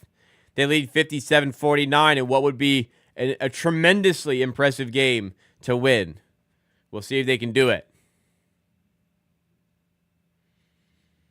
Jalen Green fires one up, trying to draw a foul. No foul calls, so Raptors fly away in transition.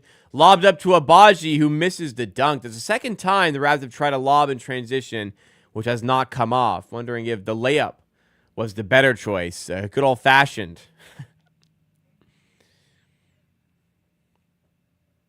You think this is bad in NHL playoffs? Every commercial would have what a pro wants commercial. That's true. That would be hellish to endure. Thankfully, didn't deal with that myself.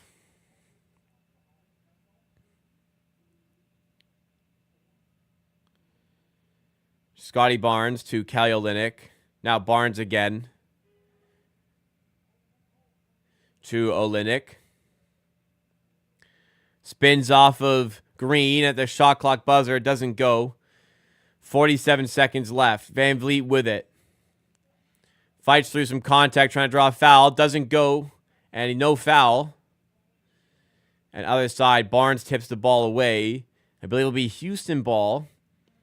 The shot clock has been reset to 23. I'm not sure if that should be right. Okay, they reset to 14. There we go. Be Houston ball on the sideline. Terrence says, got a question. Do commercials happen during a live stream like this for the free version of YouTube? I'm lucky enough to have premium, but just thought of it. Yes, it's free. Periodically, there's ads on this. I do have the option to turn them off. However, I have them on. I'm going to see in the month of December how much of a difference it makes. If it doesn't make that much difference, I'll just turn them off, and I'll have it so like if I'm on Be Right Back, I'll play one myself. But right now I have it. YouTube will automatically add them in periodically.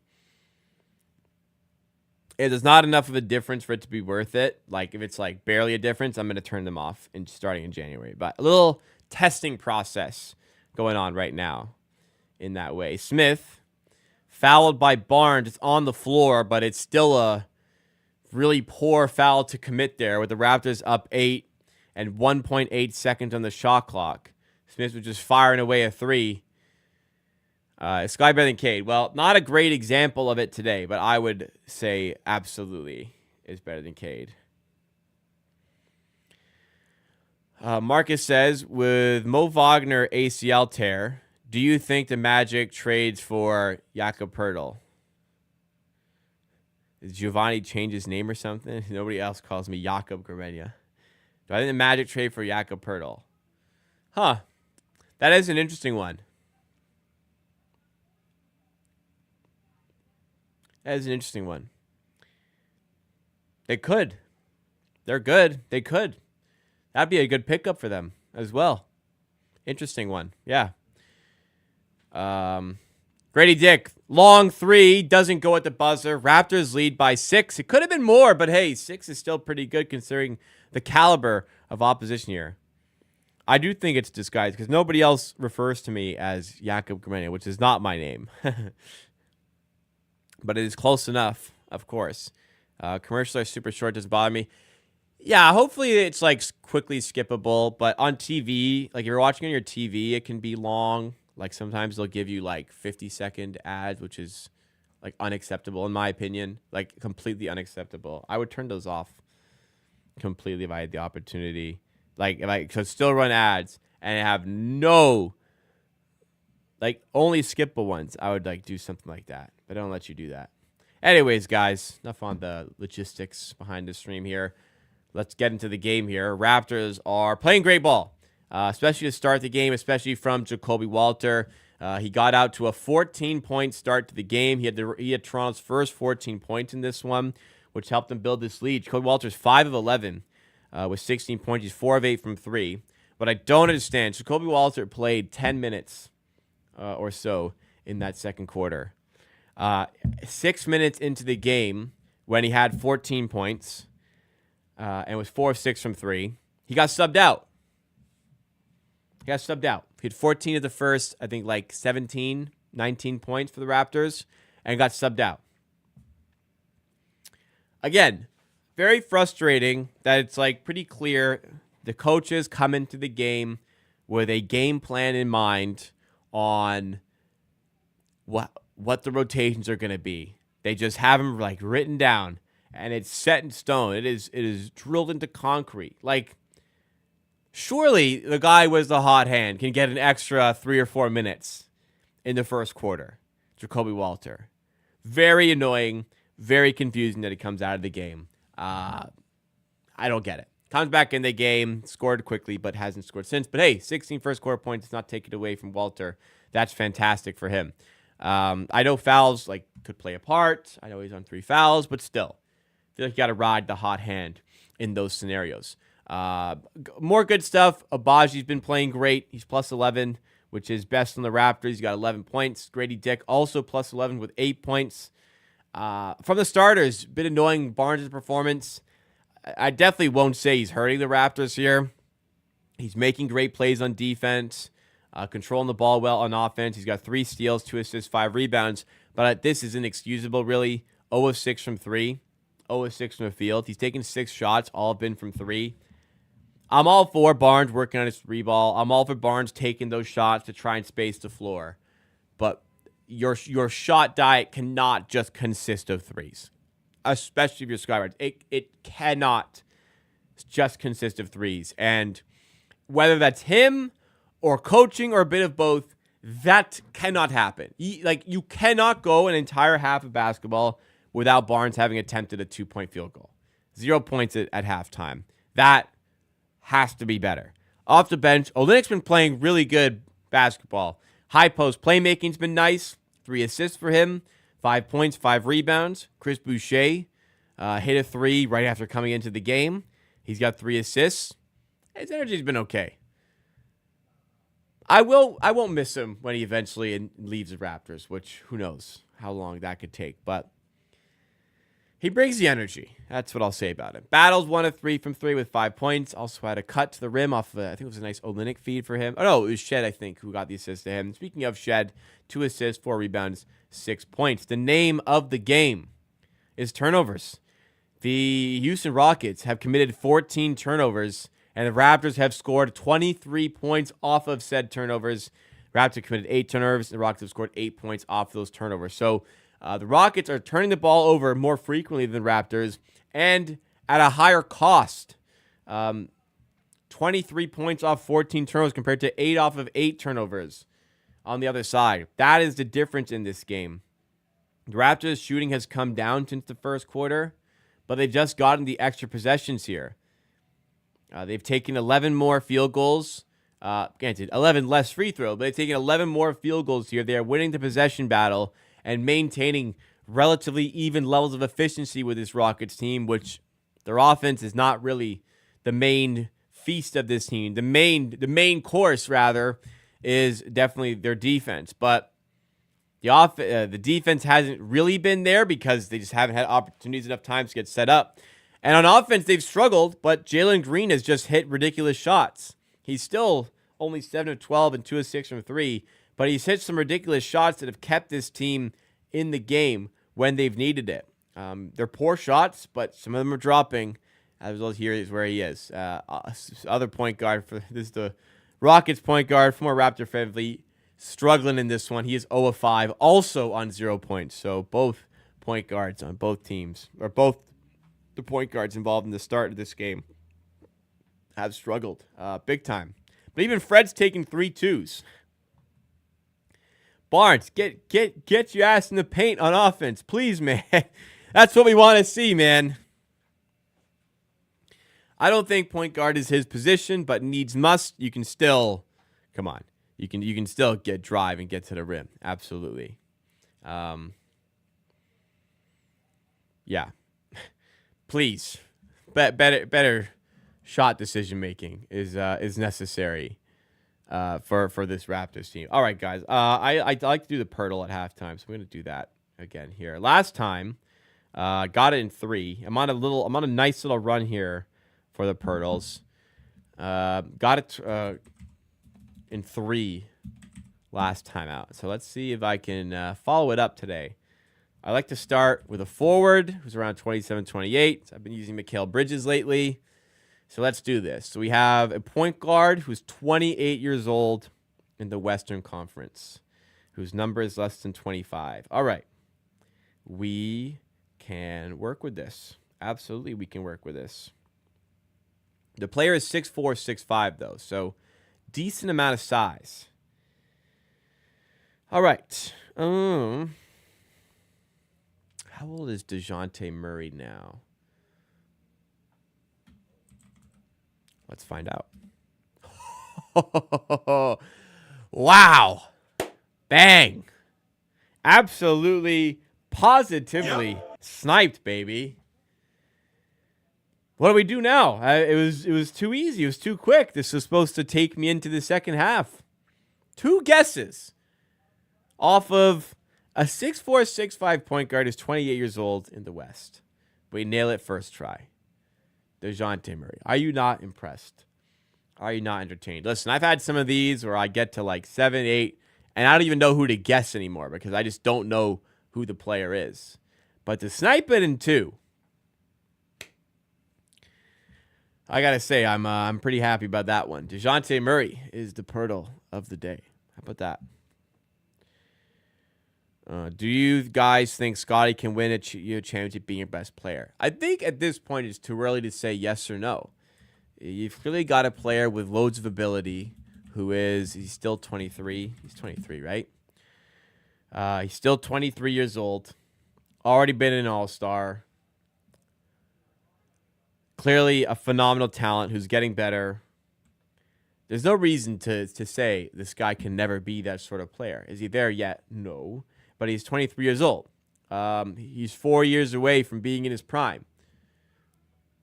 What's stopping him from getting to that point? He's had long stretches of efficiency from the perimeter. He's a fantastic playmaker. He can be a fantastic defender when he's locked in on that side of the floor.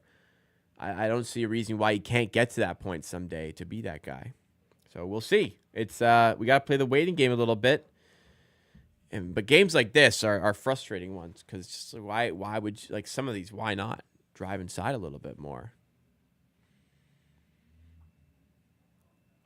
But there's no way you can say he'll never be that guy. He's when he's this good.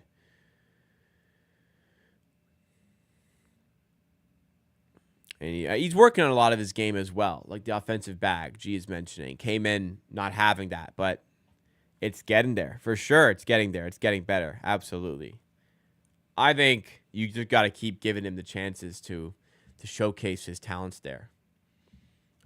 Keep working with him. Keep allowing him maybe not allowing him to take 6 shots all from 3, but keep allowing him to express himself out there on the floor, especially amidst the tank. And for the rest of this game, we will see how it goes down. Raptors up 57-51, by the way, right now. Not the prettiest of efficiency from either team, but it's decent.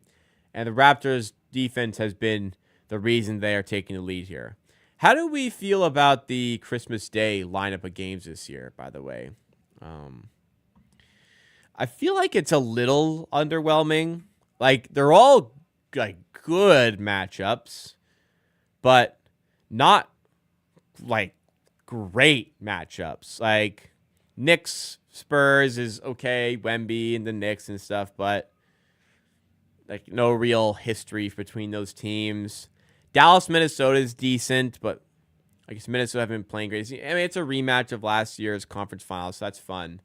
Philly, Boston, kind of always like one you can use for a day like this, but Philly have been so dog shit this season that's kind of tough. That's probably not the real spread. The real spread's probably around 9.5, so maybe a blowout. Lakers, Warriors, probably the best game here. You get LeBron and Curry. That's going to be an entertaining one. Then Denver, Phoenix. Again, like a decent matchup. Like a fun game, but I don't know. It feels like we've had some better NBA Christmas Day slates in years past. This is decent, but I'm not like... I didn't see any of the games that were scheduled there thinking, wow, oh my God, I'm so excited for that. Wow, that's going to be a great game. No. Like, I remember a few years ago, we got Lakers-Clippers at the height of both of their powers. So, like, Clippers were still not good enough to go anywhere in the playoffs, but that was, like, the height of their powers. And we got, like, a fantastic game out of those two teams. This year, I don't have that buzz about the Christmas Day games that I've had in other years. Absolutely not. Another thing to mention about scouting, G mentioned as well. It's tough to all of a sudden become the number one option for your team, and you have to, learn and adapt your game to being the focal point of the other team's defense. It's true. Perhaps there's a learning curve. There's been some really impressive games at Barnes this season.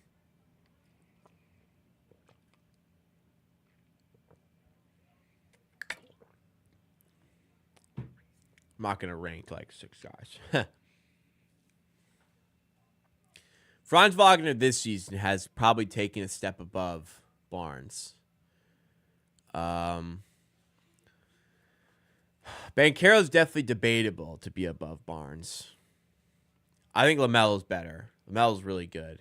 Halliburton this year has not been as good, though. LaMelo's really good. When he's healthy, very good. I know he took 32 shots the other day and only had 34 points, but very good player, and especially on a bad team. I hope LaMelo gets on a good team one day, man. He gets too much hate. If he gets the proper team one day, people will start to take note of LaMelo Ball. All right, before we go to the second half, I'm going to go to a quick bathroom break. I've had a lot of water here. I'm going to fill up my water, too. Be right back, guys. While I'm gone, hit that like button, subscribe to the channel if you're new. And we got second half watch party underway shortly.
right. Teams are out there, ready to go. Second half, Raptors led by 16. Lead has come down to 6. They've never relinquished that lead once they took it. Actually, I think they were down like 7-5. I think they've been up since then, though. But regardless, they're up by 6 here, 57-51. Fred VanVleet on the ball as the second half is now underway. Alperen Şengün inside, lays it in. We'll see if the Rockets, who turned the ball over so much in that first quarter, have come out to the second half with a different demeanor. Because this is a team that's defensively been so sound this year. Mobo for 3, doesn't go. If RJ is playing, can easily give you 25 today. Yeah, just because the lack of rim protection, I think there'd be a decent game here for Barrett. It also depends on his matchup. If Brooks is on him, it could lead to more difficulties. Brooks, 3-ball, 1-point game. We don't need a timeout after 2 fucking possessions, man. This guy, what has gone so horribly wrong? Like a contested 3, not like a lightly contested 3, sure. Slightly late on the rotation, maybe. Did we really need a timeout already?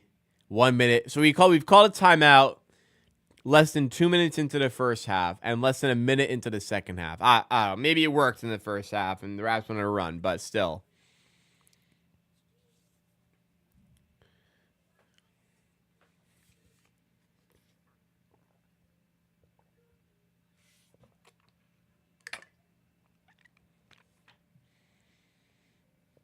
How many timeouts the Raptors even used here? 3 timeouts left. I mean, I guess granted, they have perfectly gone through half of them, I suppose, at this point. But you want to save a bunch for the end of the game if it's a tight game. I feel like they're mismanaged at times, for sure.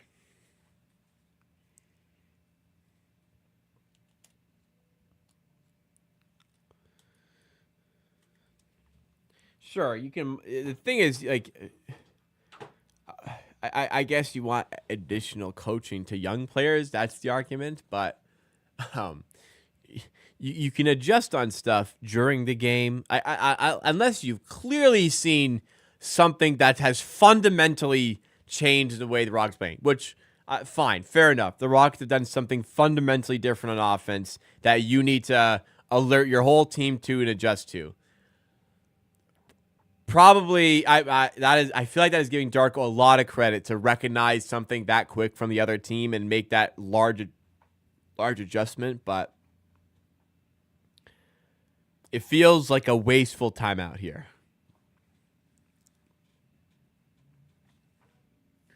Remember with RJ, when Barnes was out and RJ was like the main guy, he was really struggling.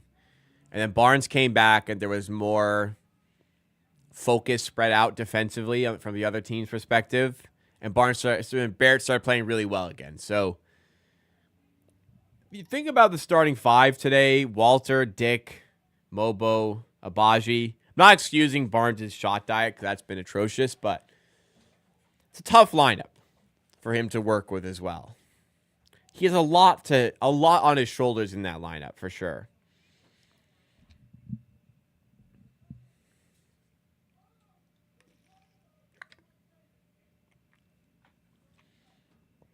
All right, out of the timeout, what are we cooking up here? An offensive foul. Sweet. Shirt and forwards with a great reminder. Make sure you guys have hit that like button if you have not done so already. Is Barnes not wearing the goggles second half? Wow. Ditching the goggles. We are at 50 likes, guys. Thank you. Appreciate that. 50 likes. Thank you. We got our halftime goal, I guess.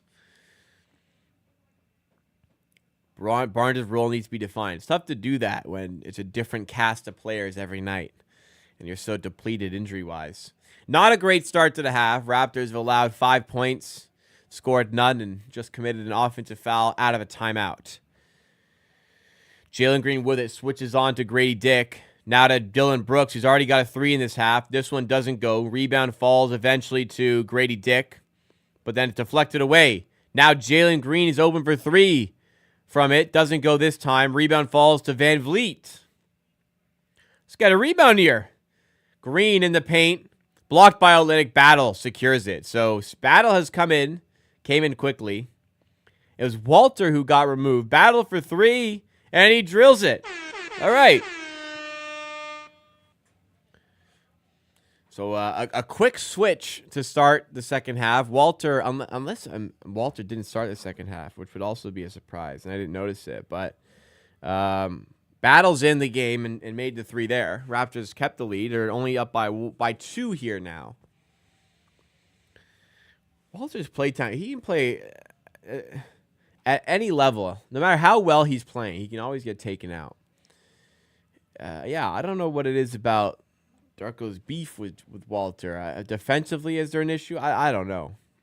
Nice block there by Barnes. Hustles back, big block. And Barnes playing without the goggles. Yeah, no goggles for the second half for Barnes. A tech? Why is there a tech? There's a big block there by Barnes. I don't see what the technical was for. Barnes didn't even really react to the block. It's on Barnes for... I have no idea why Barnes got technical here.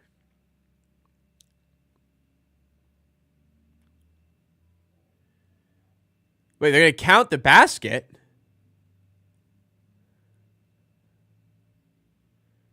So he went up. Oh, he touched the mesh as he went for the block. Not sure how that's a technical.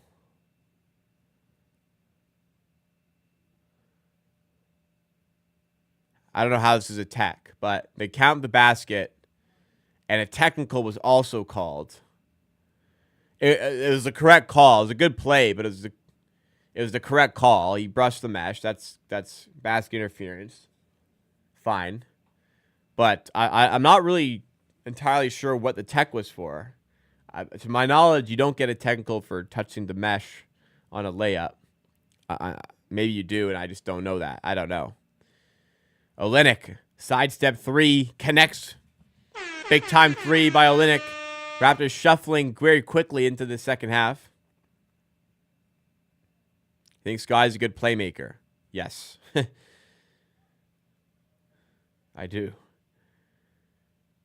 Şengün, it loses it. Forcing the turnover there. Olynyk making a couple big plays on both ends of the floor. Raptors still in the lead. 63-61. I think Houston actually took the lead briefly there. Yeah, they would have. Well, we have it now. Yeah, they were up by 1. Now we're up by 2. Olynyk to Agbaji to make it. Potentially more. And the second time tonight, Agbaji has missed an easy layup inside.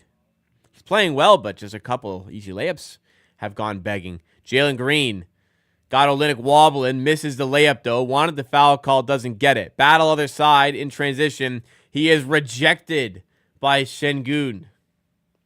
Brooks other side to the rim. Misses his layup. This time a foul is called, and it will send Brooks to the line.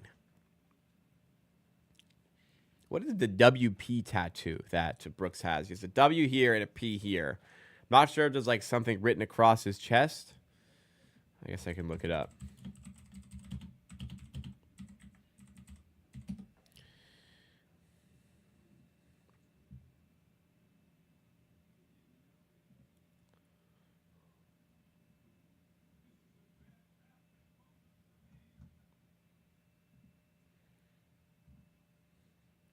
Okay, let's see.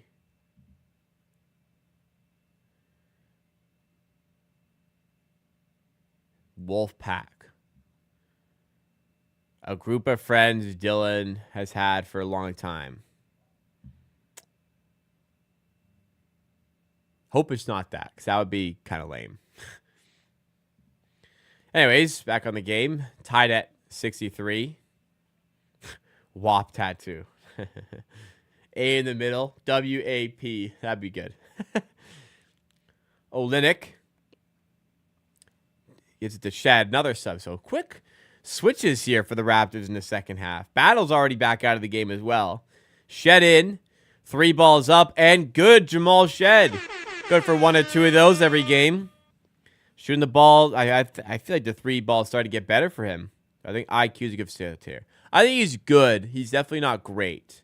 And I think he's getting better. But he just hasn't had a platform to improve his game in that regard this season. He's a big guy that needs to be out there, but it's just Shed turnover there. But he just hasn't been healthy, unfortunately. Şengün bundling into Olynyk, who tried to draw the charge. Nothing was called, and Şengün lays it in easily.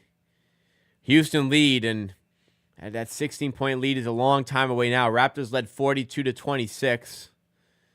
Since then, what is it, a 44 to... No, not 20.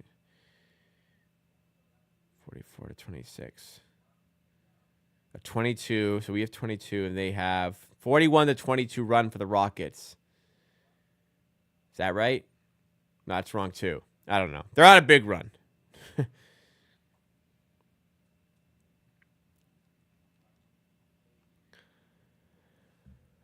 Scotty's shot selection continues to baffle. He's 0 of 7 from 3. He has not attempted a 2.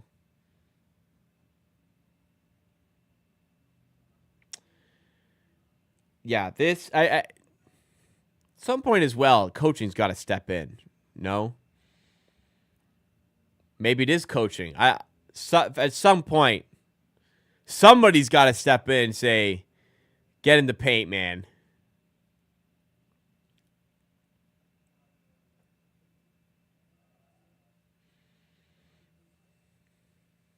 Father Henry Carr, where's that school? I got no idea where that is. I could look it up, but I will not.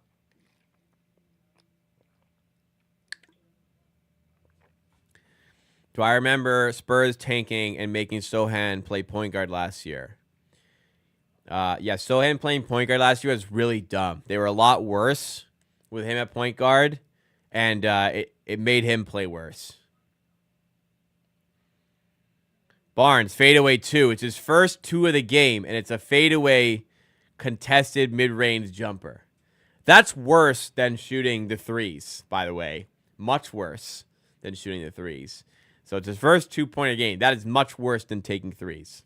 Get to the rim, dude.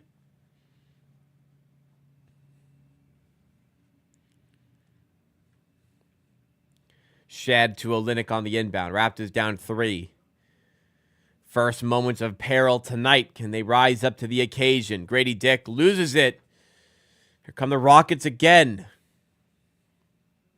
Fred VanVleet for 3. He's still scoreless tonight, as is Barnes. Both point guards struggling to get in on the action as Olynyk throws it out of bounds. Just not on the same page as Jamal Shed, his teammate. Maybe the play was wrong. Jamal Shed taking accountability for that turnover. Green for 3 doesn't go, or for long 2 doesn't go. Rebound out to the Raptors. Shed with it. At a certain point, are you fearful Barnes will not score at all tonight? Here he is back in effort. Here, back him down. Get in the fucking paint, dude. There we go. Turnaround 2. Fucking finally, man. Get his mismatch, backs him down. I mean, I think he could have got a better shot out of it. Gets a fine shot and scores. That chalky gal. It was our friend Gregory sending out the gifted membership. So glad to have you in the All-Star tier. Jabari Smith blocked 3 by Shed. Then he nearly gets a steal, but a foul's called.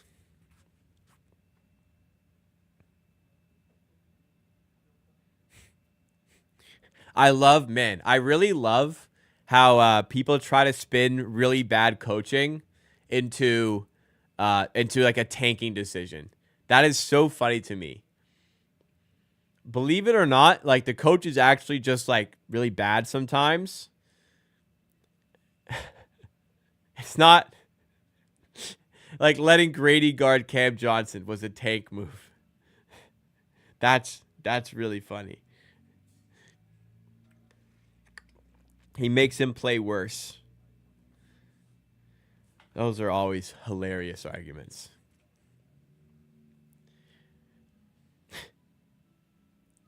I assure you, Darko is not coaching poorly on purpose to make the team worse for the tank.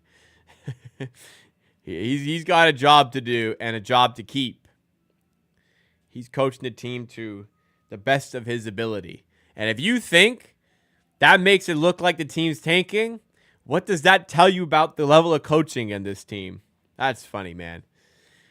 71-68 Rockets. Walter had the first 14 points of the game for the Raptors. Shortly after, he was taken out of the game for whatever reason. He has 2 points since then.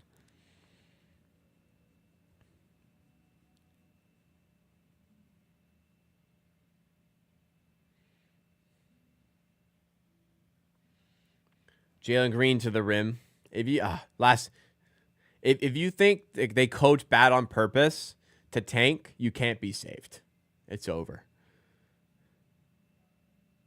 You're going to Japan next year. Make sure you get a 7-Eleven egg sandwich.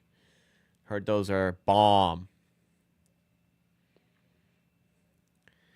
Think Darko has the instructor prior to development of everything else. Okay, great. So Jacoby Walter on fire to start the game. Sub him out for Chris Boucher. Not sure how that has anything to do with development. Boucher, not a development piece. Walter playing really well and is a development piece. Taken out. I don't know, dog. Think that's counterintuitive. Okay. Development-wise, you play starters like 34 minutes. You give more bench minutes. That's fine.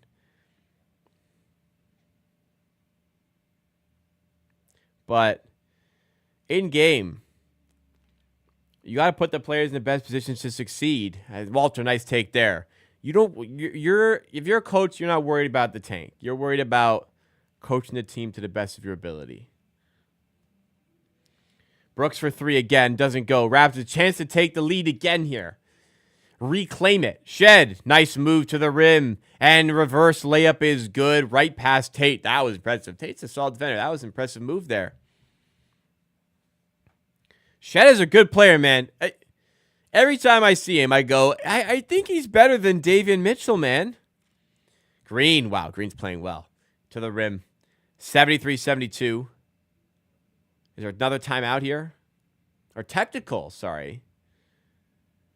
Technical on Jalen Green, who I think wanted an and one there. He went past Boucher.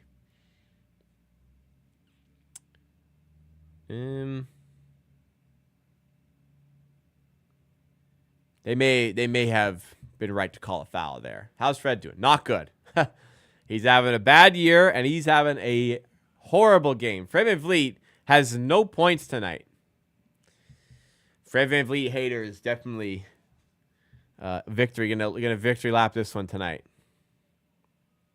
What's the Raptors' best five when healthy? Quickly, Barrett, Barnes, Dick, Pirtle.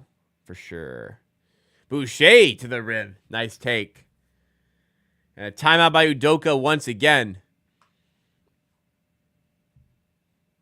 First timeout since the first quarter for the Rockets. And it's a 73-75 game. Indeed it is. Raptors back in the lead. Having a great game here. Playing this game really well against the Rockets. Defensively, they've been stellar. Not what I was expecting out of this game. And I thought they'd struggle to score. They've had enough. They've been largely aided by Houston's turnovers. But, hey, you got to make use of them when it happens. They've been playing decent ball today. Good game here. I think in the fourth quarter, Houston will take over and win this game. But the Raptors will have something to say about that, and they will keep it close along the way. Best game for Jacoby? Probably. He did have the 19-point game where he also struggled to get enough play time, I think, in the fourth quarter. But this could turn into his most impressive game. A layup away from a career high. But definitely not Barnes' night. He's 1 of 9, 0 of 7 from 3. Not a showcase of his talents tonight. Whether that be Barnes' decision-making And shot selection, whether it be the coaching decision on how they wanted to play, I'm not sure. But this is not his night today. Oh, the only good news today. The Giants have taken sole possession of the bottom spot in the NFL standings. Wow. Massive.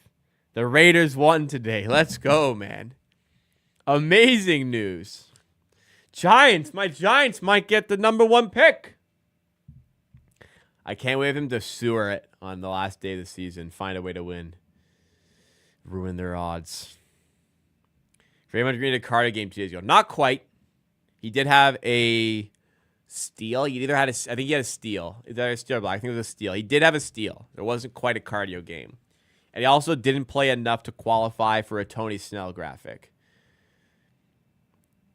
For a Tony Snell graphic, you have to have played 20 minutes, and you need 0 in all 5 of the main categories. Points, rebounds, assists, blocks, steals. He had a steal, and he only played 19 minutes. It was still an embarrassing game, mind you. But the funny graphics that have come out of it did not include the fact that he did get a steal. People did make the graphics because, yes, they just want to fool you and get the quick likes out of it. But he did get a steal, which was not included in the graphics. Kind of unfair to not include that. Like, what if a player has like let's think about it from the other end of the spectrum. Let's say a player has a 30-point game, 1 assist, 0 rebounds, 0 steals, 0 blocks. You can make a graphic where they have, only 1 rebound today, 30 points. Somebody should do that. Who would be Jalen Green the type of guy to have that stat line? Make a graphic like that. The graphics were funny, though. I'll be honest. It's fun making fun of Draymond Green, especially if the graphic had him doing the night-night thing. Also, he does it very poorly. Like, he did it so aggressively. It's just got to be like a nice, calm, going to sleep. But he was like that doing it. He wanted to do it so bad against Gobert. He ain't built for that, man. Not built for that celebration at all.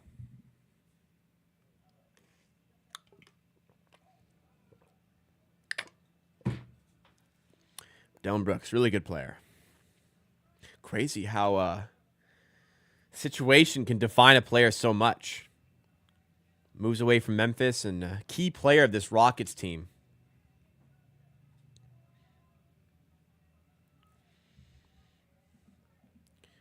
I don't think you'll be able. I don't believe I can. I will no longer be convinced that David Mitchell is better than Jamal Shead. I will no longer stand for that. Was David Mitchell dressed on the sidelines for this game? Because he was ruled out yesterday. I believe I saw him on the bench in full gear. Guys, is that not David Mitchell on the bench beside Bruce Brown in full gear? Yeah, it is. He's in his jersey. He's got track pants on and basketball shoes on. What the hell is that? Why is he dressed? Tell you, he may not dress for some other games. She wants to play like this. Boucher for 3. Wow. Chris Boucher gives the Raptors the lead, 78-77. VanVleet over half court, trying to get the Rockets to respond again. Reed Shepherd, a brief moment of playtime for him. VanVleet trying to get past Mobo. Hands off to Shepherd. Back to Fred. 4 on the shot clock. To the rim. Dump off to Şengün, who lays it in. Nice play there by Fred. No points for VanVleet, but a good assist there. An ugly scoring game for VanVleet. Mobile. Even Barnes has scored at this point. Walter. Nice pass to Boucher, who throws it down at the rim. What a pass by Walter. There's Mitchell there. Why is he in his gear?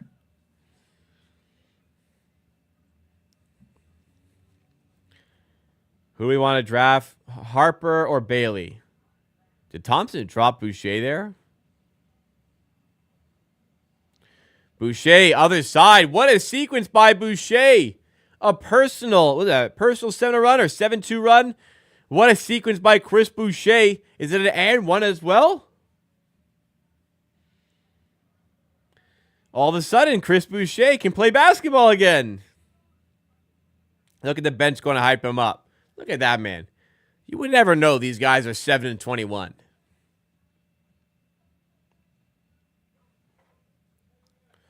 Dillon Brooks subbing out. The injury report says David's available. There's no way he's a DNP, coach's decision. I saw yesterday that he was ruled out for this game. Again, there's no way he's a DNP. I mean, I'd be shocked. Absolutely shocked. I'd be stunned. VanVleet, deep three, doesn't go. He still cannot score. Thompson, massive offensive rebound and one. Wow. Humongous play near the end of the third there for Edmond Thompson. Boucher's up to 13 points now. Wow.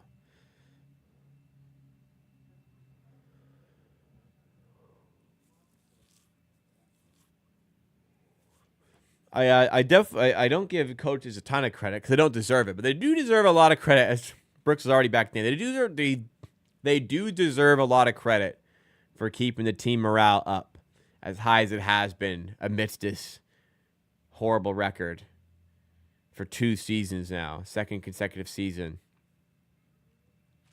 Thompson at the line makes it a 1-point game. 28.8 seconds, so shot clock, game clock served by 4.8 seconds. You can do the math yourself, or I can do it for you like I did. Shed walking over half court. I do believe Dave Mitchell is, I mean, it's his shoulder actually, but I believe he was ruled out for this game.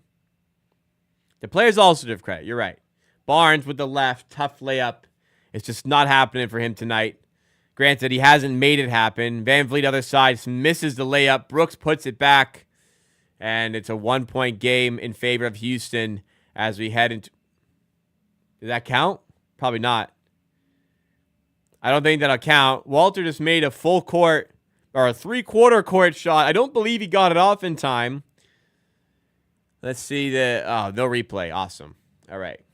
Great work, TSN broadcast team. No replay of the full court shot that dropped. Awesome, man. Pelicans beating Nuggets, certainly in New Orleans. Yeah.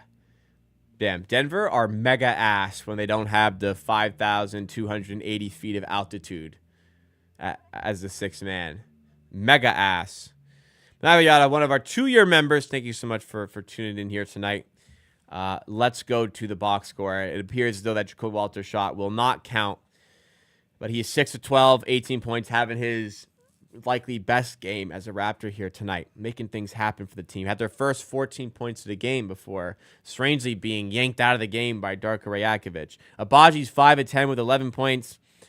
Bigger story on the other end of the spectrum is that Scotty Barnes, he's 1 of 10. He's 0 of 7 from 3. His first 7 shots in this game were all 3-pointers. He only has 2 points. He's not playing poorly on defense. He's playing good defense, 2 steals, and he's deterring shot attempts. But, man, we need more from him on offense, 100%. Boucher, great energy in that third quarter, and great play overall, 13 points for him. Jamal Shed, again, I don't think I can be convinced that he is not as good, just as good as Davion Mitchell. 11 points, 6 rebounds, 5 assists for the rookie. And I'll tell you who I'd rather give the playtime to. The rookie, not the guy going into who's currently in the last year of his contract. On the Rocket side of things, Jalen Green has cooled down a little bit, but Dillon Brooks has heated up. 22 points for Dillon Brooks. He's 5 of 10, and he's 10 of 10 from the line. The stat that helped the Raps earlier was the turnovers, but since then, Houston have quieted down a little bit. 6-2 for turnovers in the second half in favor of the Rockets. I mean, the Raptors have committed 6 of those turnovers. The Raptors have just done better off of those turnovers. 26 points on 16 turnovers for the Raptors. 12 points off of 14 turnovers for the Rockets. But in the end, the Raptors have gotten just enough from a 3-point perspective to stay in this game. What does the fourth quarter hold for the Raptors who have fought and competed so well tonight? We will find out very, very shortly. Scotty's playing through an injury. Well, you can still get to the rim, man. If Scotty's hurt, I don't use that. Listen, you're playing, you're healthy. If you're on the floor, you're healthy. Okay? If you're not healthy enough to play properly and you have to take bad shots, maybe you shouldn't be playing. So if you're on the floor and you're playing, you're healthy.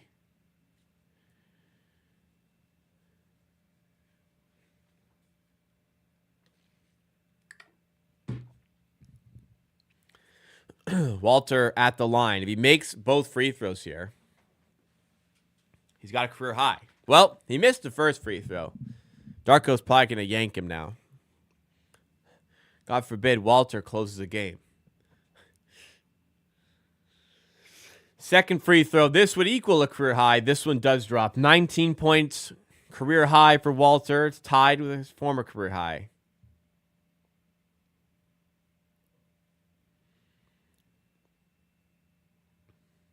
Tate to Smith. Handoff to Thompson. Thompson in the corner to Şengün. He's going to take a three.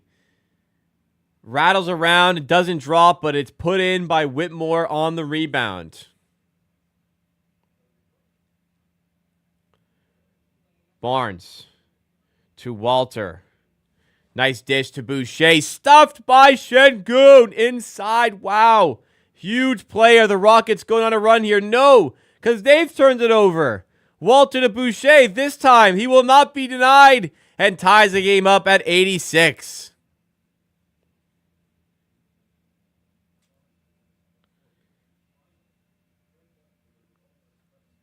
If he's hurt, don't fucking play then.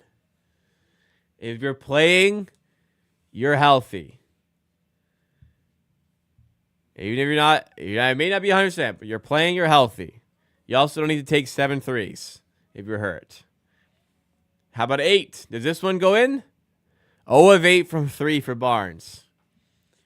Yeah, walking into an early shot clock 3, yeah, whether you're hurt or not, that's really fucking dumb. Really bad shot.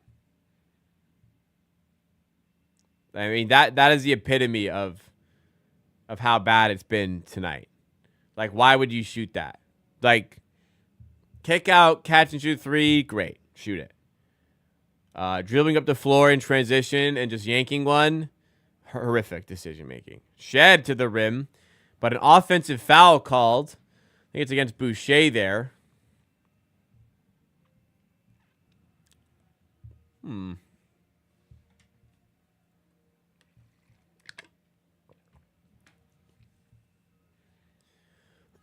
I mean, Boucher had a fast break open dunk. He say he dunked on a guy. Like, you didn't dunk on a guy, man.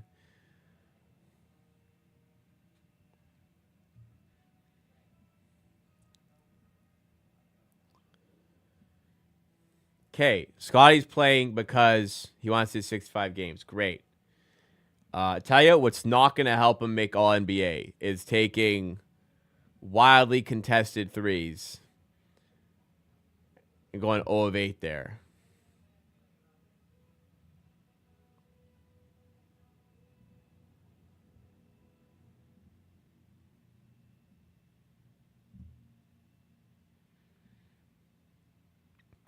Another turnover there. Is this one falling apart? It might be. Whitmore puts it in. Now would be a good time to timeout. I agree. This was a good decision to timeout here.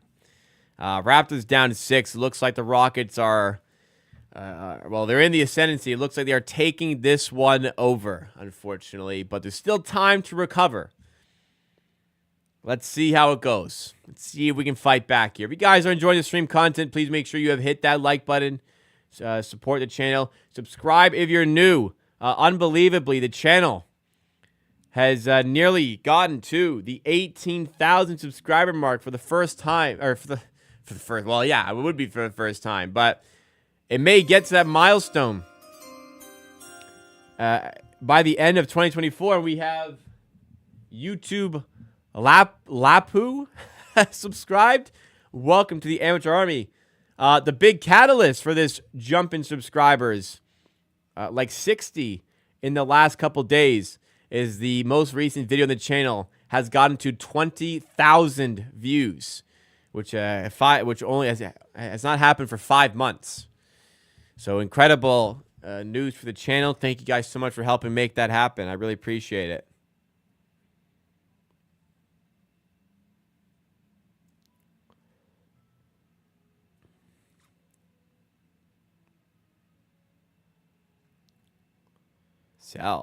Get some sell some players. I'm sure they're working in the background on some deals.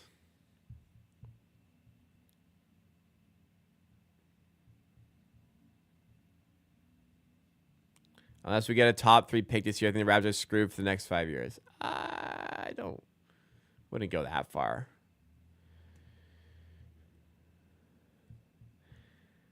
Well, even when the Raptors were up a lot, the Rockets were mostly still favored. It's not a super big surprise the Rockets have gotten back in this game, and it isn't done yet.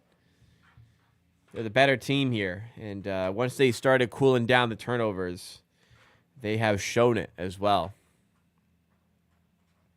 I wouldn't bench Scotty for this, but like again, at a certain point,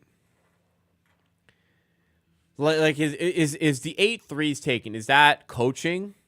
At a certain point, you got to switch up. You got to say, all right, it ain't happening. Let's cool it a little bit. You know, open ones, catch and shoot. You got to take him, but don't walk up the floor and just spray one away, right? That's not gonna fix things. That's not gonna help us out.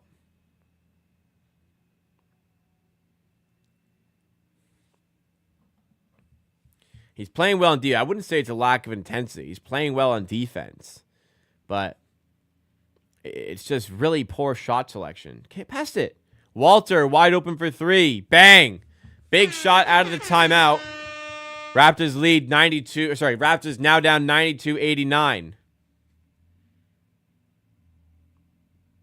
Yeah, speaking of bad performances, Fred VanVleet, good grief. He's had a horrific season so far, and this might be the epitome of that horrific season. 0 points for Freddie tonight. Barnes to Boucher, and he turns it over. Boucher flew too close to the sun there. Whitmore to the rim. Doesn't go. It's deflected out Raptor ball. Important stop there.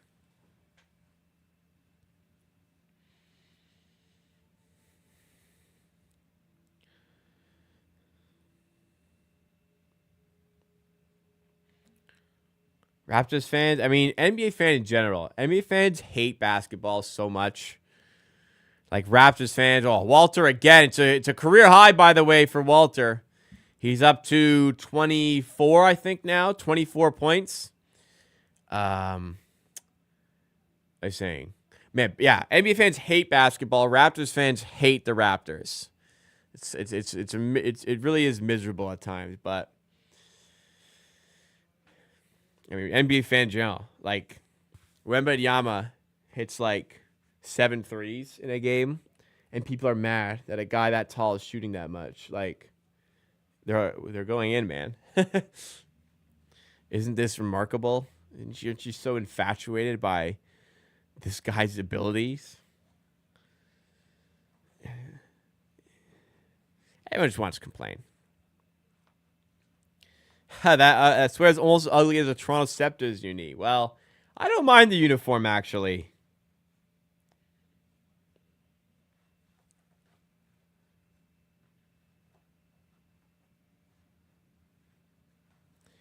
(95-91) Rockets. Been a lot of Olynyk today. Not a lot of Mobo, even though he started. Been a lot of Shed, and it's been impressive from Shed. Shed to Walter. In the paint. And going past Thompson. Can't finish. Got a good look there, but just didn't drop for him this time. MLB fans got mad at Tatis for hitting a grand slam. You must elaborate here. What does that even mean? Whitmore scoring again, former 20th overall pick. Sensationally fell from a potential top 5 pick down to 20th in that draft. Olynyk for three, no good. Grazes the glass and ends in the hands of Battle, who turns it over. Other side, Şengün lobbed up to Whitmore. And this is where the game is falling apart. Throws it down. And because the Raptors have been using their timeouts way too often, well, they are going to still call a timeout, are they? Because they have used their timeout so poorly today, this is Toronto's second last timeout. You waste them during the game. You come to this point, and you don't really want to use one here, but you do. He hit a grand slam, and they got mad at him for breaking an unwritten rule. He apparently should not have swung. Why is that? I don't know. I need more context. I need the full story here. Do your best. Well, turnover has been the name of the game. When the Rockets were committing the majority of them, the Raptors were up by a lot. And since it's become a lot more even, the Rockets are up by quite a bit here. Up by 8, their largest lead of the game. And yeah, definitely thinks this one, definitely feels like this one is getting away from us now. I remember the fucking road trip. What was it? The road trip in November? Right here. This 4-game road trip, end of November. Like, Bruce Brown will return at some point during this road trip. Last of those games on the 29th. It's now the fucking 22nd of December, and he's still not back. They've played one. He's supposed to be back for this game here. They've played 1, 2, 3, 4, 5, 6, 7, 8. This is their 9th game since then, and he's still not back. I made a fucking video talking about his return, and he's still not back. Like 3 weeks later. Over 3 weeks since I made a video. 3.5 weeks since I made a video saying Bruce Brown is back. He's still not back.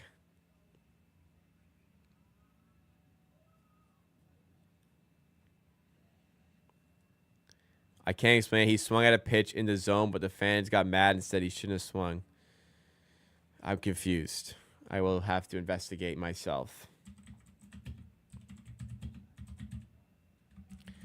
Tatis Grand Slam apology. Oh, it was a 3-0 count, up 7 runs against the Rangers. So they're up by a lot, and it was a 3-0 pitch. It was in the zone. Yeah, my opinion, if you don't want a guy to hit a grand slam on you, don't fucking throw a meatball over the plate, you know? Anyways, John Boy's video, I might check it out then. Anyways, guys, subscribers going up and down right now. What's going on here, right? 15 away from 18K on the channel. Shed for 3 out of the timeout, doesn't go. And, yeah, definitely feels like the game is slipping away from us. We've had some good individual performances. Shed and Walter, 2 of the rookies showing out. But unfortunately, 99-91 here. I did not watch the boxing yesterday, unfortunately. I was unable to watch it. I was very busy the last couple of days with some personal matters. But I heard it was pretty good. Usyk, though, man. All these guys he's beaten in their prime. Maybe not prime, but going up to heavyweight, piecing up the division. He deserves more credit than he's getting. Another new subscriber here. Oh, what's Matucci? Oh, it's Matucci, who has already been a subscriber here. Thank you so much for resubscribing. Maybe you had a change of heart. Şengün to the rim, 10-point game. Yeah, it looks flat. Man, tough here. Walter, Battle, Grady, Ochai, and Scotty. Why not? You're missing a lot of size there. I guess it'd be an interesting small ball lineup to try. You'd really struggle defensively, though. Walter, Battle, and Grady all defensively. I don't think it could survive because of that. And it'd be too small, especially when you have Şengün on the floor. Walter for 3.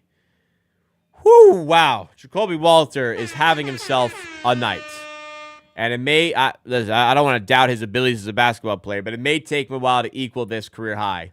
He's on 27 and counting, which means Darko's going to take him out of the game in a minute.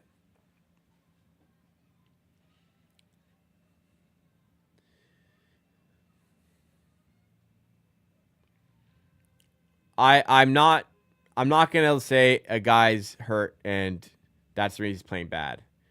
Like, you're on the floor, you're healthy, first of all. Second of all, if you're not healthy and you're on the floor, you can still make better decisions than the ones he's making. You can still play the game properly. Walter, 3 again, doesn't go this time. Rebound to Barnes. Pass deflected, but still gets to Grady Dick. Now Shed. Trying to get past Brooks.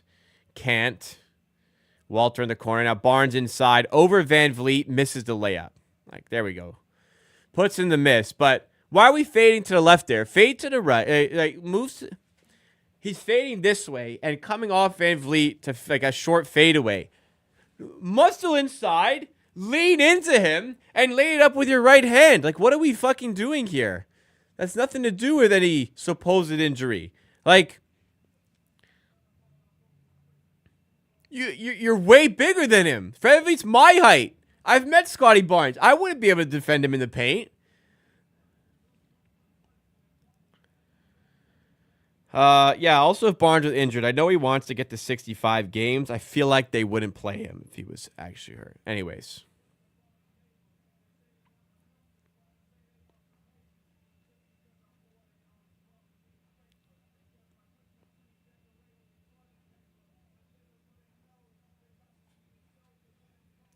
Man, second night of a back-to-back tomorrow in New York. We are going to get smoked, aren't we? Like, all that size in that team, we are going to get smoked. That's going to be a rough one to go into Christmas with, though expected. I remember last year, the last game before Christmas, we went through it last stream.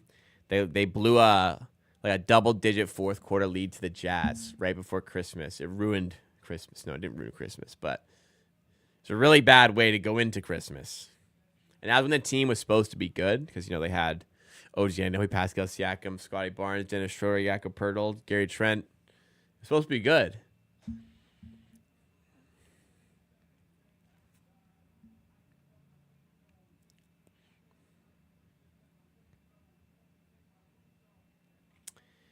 I don't think the Raptors played poorly here. Like, Barnes certainly has played poorly. I don't think the Raptors have been overly poor here. They've put up a pretty solid fight against one of the best teams in the NBA. Shorthanded. I don't look at this game like a disaster here. Maybe for Barnes it has been, but otherwise, I don't think so. I think we're done winning in 2024, though. Will we go no-win December? Did they win in December? They did. December 1st, they won. Oh, and December 3rd. 2-win December. I think the Raptors are done winning in 2024.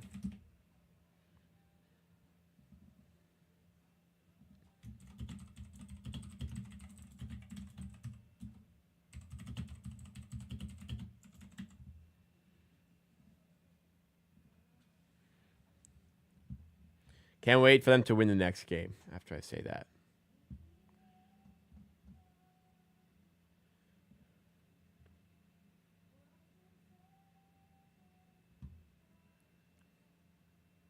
Oh, yeah. If thinking Bruce Brown is good at basketball makes you crazy, then put me in fucking Arkham Asylum, man. Forgive me for thinking Bruce Brown's good at basketball. You hear background noise? Well, I don't. When I don't talk, there's no sound coming in on the microphone, so sorry if there is.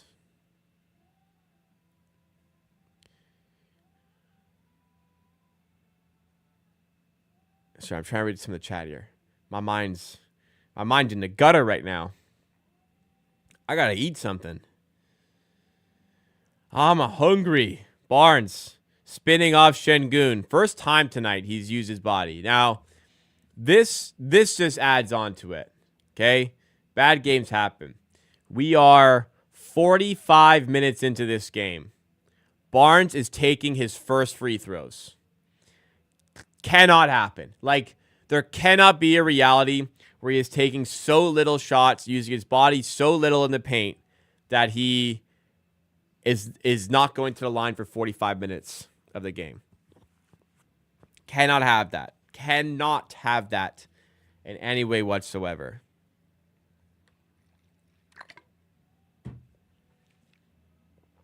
That's crazy.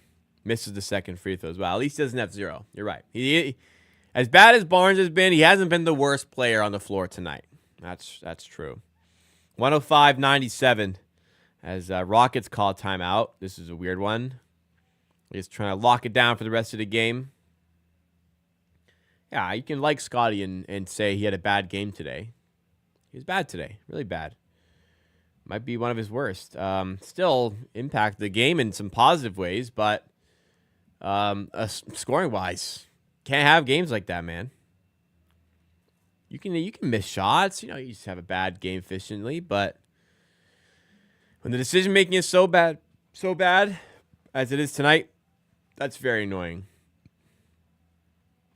Man, does CTV just have, like, the worst TV shows ever? Like, I don't watch them, but I see the ads for them, and I just think to myself, how on earth does somebody go, oh, I can't wait to watch that show. That looks great. Wow.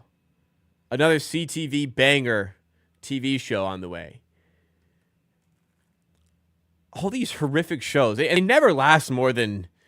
never more than 2 years. Sometimes we'll get a second season, but you don't see these CTV commercials for these shows lasting longer than 2 years. None of these are staying on the network very long.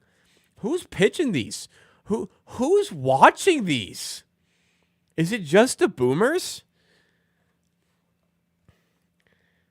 I really am obsessive over the horrific nature of the CTV lineup of shows. And I brought it on my friends as well. Even my friends were in on it. My girlfriend, my fiance. Another CTV banger. Can't wait. Very whack Canadian dramas. Yeah. Or sitcoms. The sitcoms they come up with. Oh, my God. It just makes you think, who the hell is watching it? Imagine not being Canadian. You have no idea what we're talking about. Maximum coaching tenure for Darko, maybe 1 year. Well, we're past the one. Maximum. My God. Minimum. Another year. Minimum, he's getting another year. Like, at the end of 2025, Darko Rakovic will still be the Raptors head coach.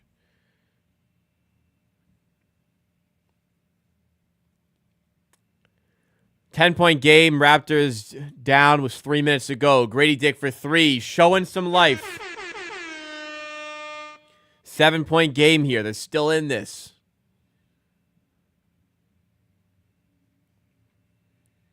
They fulfill the Canadian content regulations. I work in the industry. What is that like? Does that mean like people don't watch him? Like, how much money's going into this? Brooks fouled by Walter. Ooh, he is stunned by that call.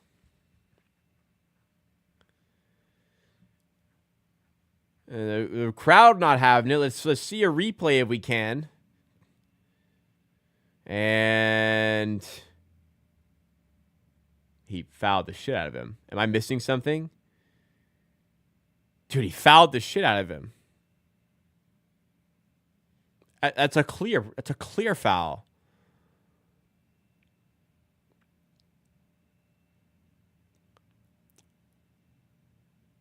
Did he foul out? Well, Darko would have kept him in this time. But he fouls out with a career-high 27 points. Congrats to the rookie for a career night here. First of many, hopefully. Is it the same where music where the Raiders are required to air a service in Canadian? Oh, that's an interesting one. Maybe it has something to do with that. I guess maybe he was upset that he fouled out, not with the foul, because he very clearly fouled him there. IQ playing tomorrow. Mayo Quigley is not even doing full practices yet. I would probably bet my life savings he doesn't play tomorrow, which would make me net me like cool $500. But no, I could liquidate, make it 1,000. Abaji under the rim finishes. Bruce Brown. I'm done guessing Bruce Brown's return timetable. Still a 7, back to a 7-point game. The CRTC requires CTV to produce a certain amount of Canadian content. So they just pump it out. They must, I don't know. I feel like it must lose the money. But fair enough. They got to pump out Canadian television. Şengün for 3. Doesn't go. That would have maybe been the dagger. As it stands, the Raptors are still in the hunt here. Barnes showing some life for the first time tonight. For the first time, he takes on Şengün, goes to the rim, and he draws the foul.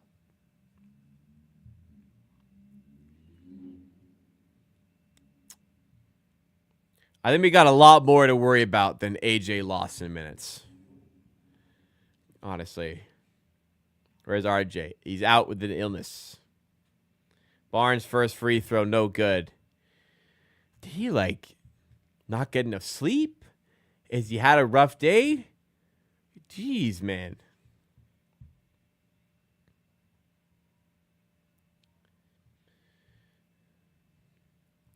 Six-point game.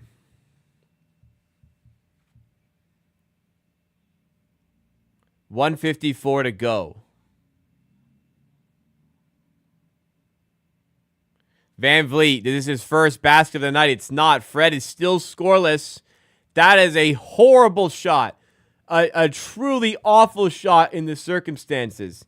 Front rim. Raptors, a chance. Barnes for 2. Doesn't go. Rebound to Green. And speaking of bad shots in the circumstance.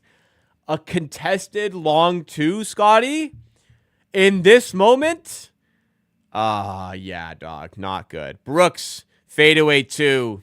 Also not a great shot, but he gets it to go. Corner for Battle. Got a good look. And the game is still alive. 5-point game. Toronto is still here. Şengün over half court. Uses Houston's second last timeout. 1:07 to go. Houston up by 5. They sell well outside of the U.S. Many Commonwealth countries show CTV, CBC series. Murdoch Mysteries in his 16 years. So there we go. Well, Murdoch Mysteries, I guess, is an outlier. But the new stuff they're pumping out, I don't know, man. I'm not convinced this is profitable.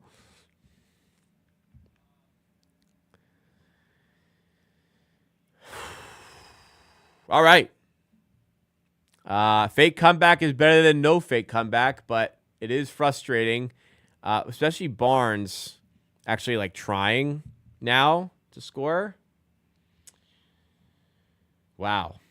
Annoying as hell. But hey, good fight at least. Fred VanVleet though, jeez, man. 0 of 9, 0 points for Fred tonight. Raptors haters loving that one. Or Fred VanVleet haters loving that one. There's a lot of them in this community. We're almost at the end. Can the Raptors find a way? Probably not, but hey, maybe this time. Maybe this time they do find a way. Gift out of my got gift I gave away down here. 111, 106. I think the Rockets have a pretty good center there, Marcus. Fred to the rim, layup. That is his first basket of the night. He will not go down with a goose egg here. Grady Dick looking to respond quickly. Lays it in no time at all. Back to 5 points. They're still in this. VanVleet over half court to Green. He's nearly stripped. They get it away safely in the hands of Brooks. Double comes from Shed. Now VanVleet to Green. And he called for the travel at this moment. Shot clock, game clock separated by 27.6 seconds. Raptors got to come up with a good shot quickly here. And on a make, who knows what could happen from there.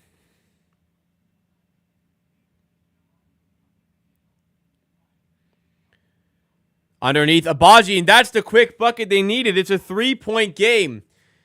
Shot clock is off, but Brooks will need to hit his free throws. Or just don't foul him. But a turnover! Oh my God! 17 seconds. Raptors with a timeout and the ball to tie the game. The Houston Rockets have fumbled this one, figuratively and literally. Raptors used their final timeout. 16.7 seconds. Not sure I would have used my last timeout there, but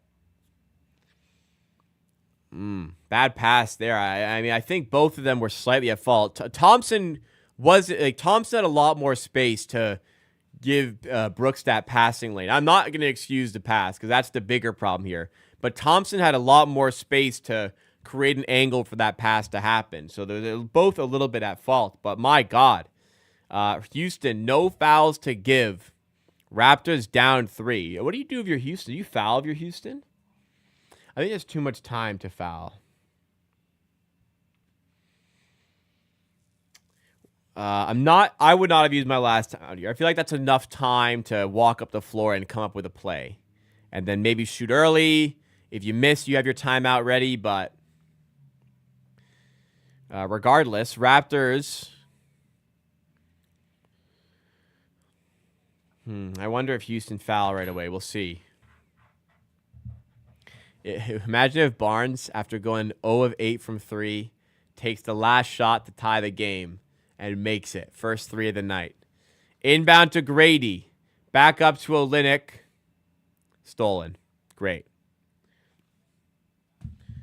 Nice job, guys. Wow. What? Wow. So yeah, wasting your timeout on a challenge you're not going to win in the second quarter maybe wasn't the best coaching decision. And the Raptors would have won that challenge. Awesome. They would have won that challenge. This fucking coach. If you're going to use your challenge in the second quarter, whatever it was, you better be I think using your challenge early in the game on a 100% win, yeah, it was off Houston. It's fine. It's fine. Like, if you're going to 100% guarantee, like, you can almost guarantee you're going to win the challenge, yeah, use your challenge. It's better winning it early than losing it late. But these are the moments you should be saving your challenge for. No? And it costs you the game. It literally will cost you the game that you use your challenge early. So poorly managed, man. So poorly managed.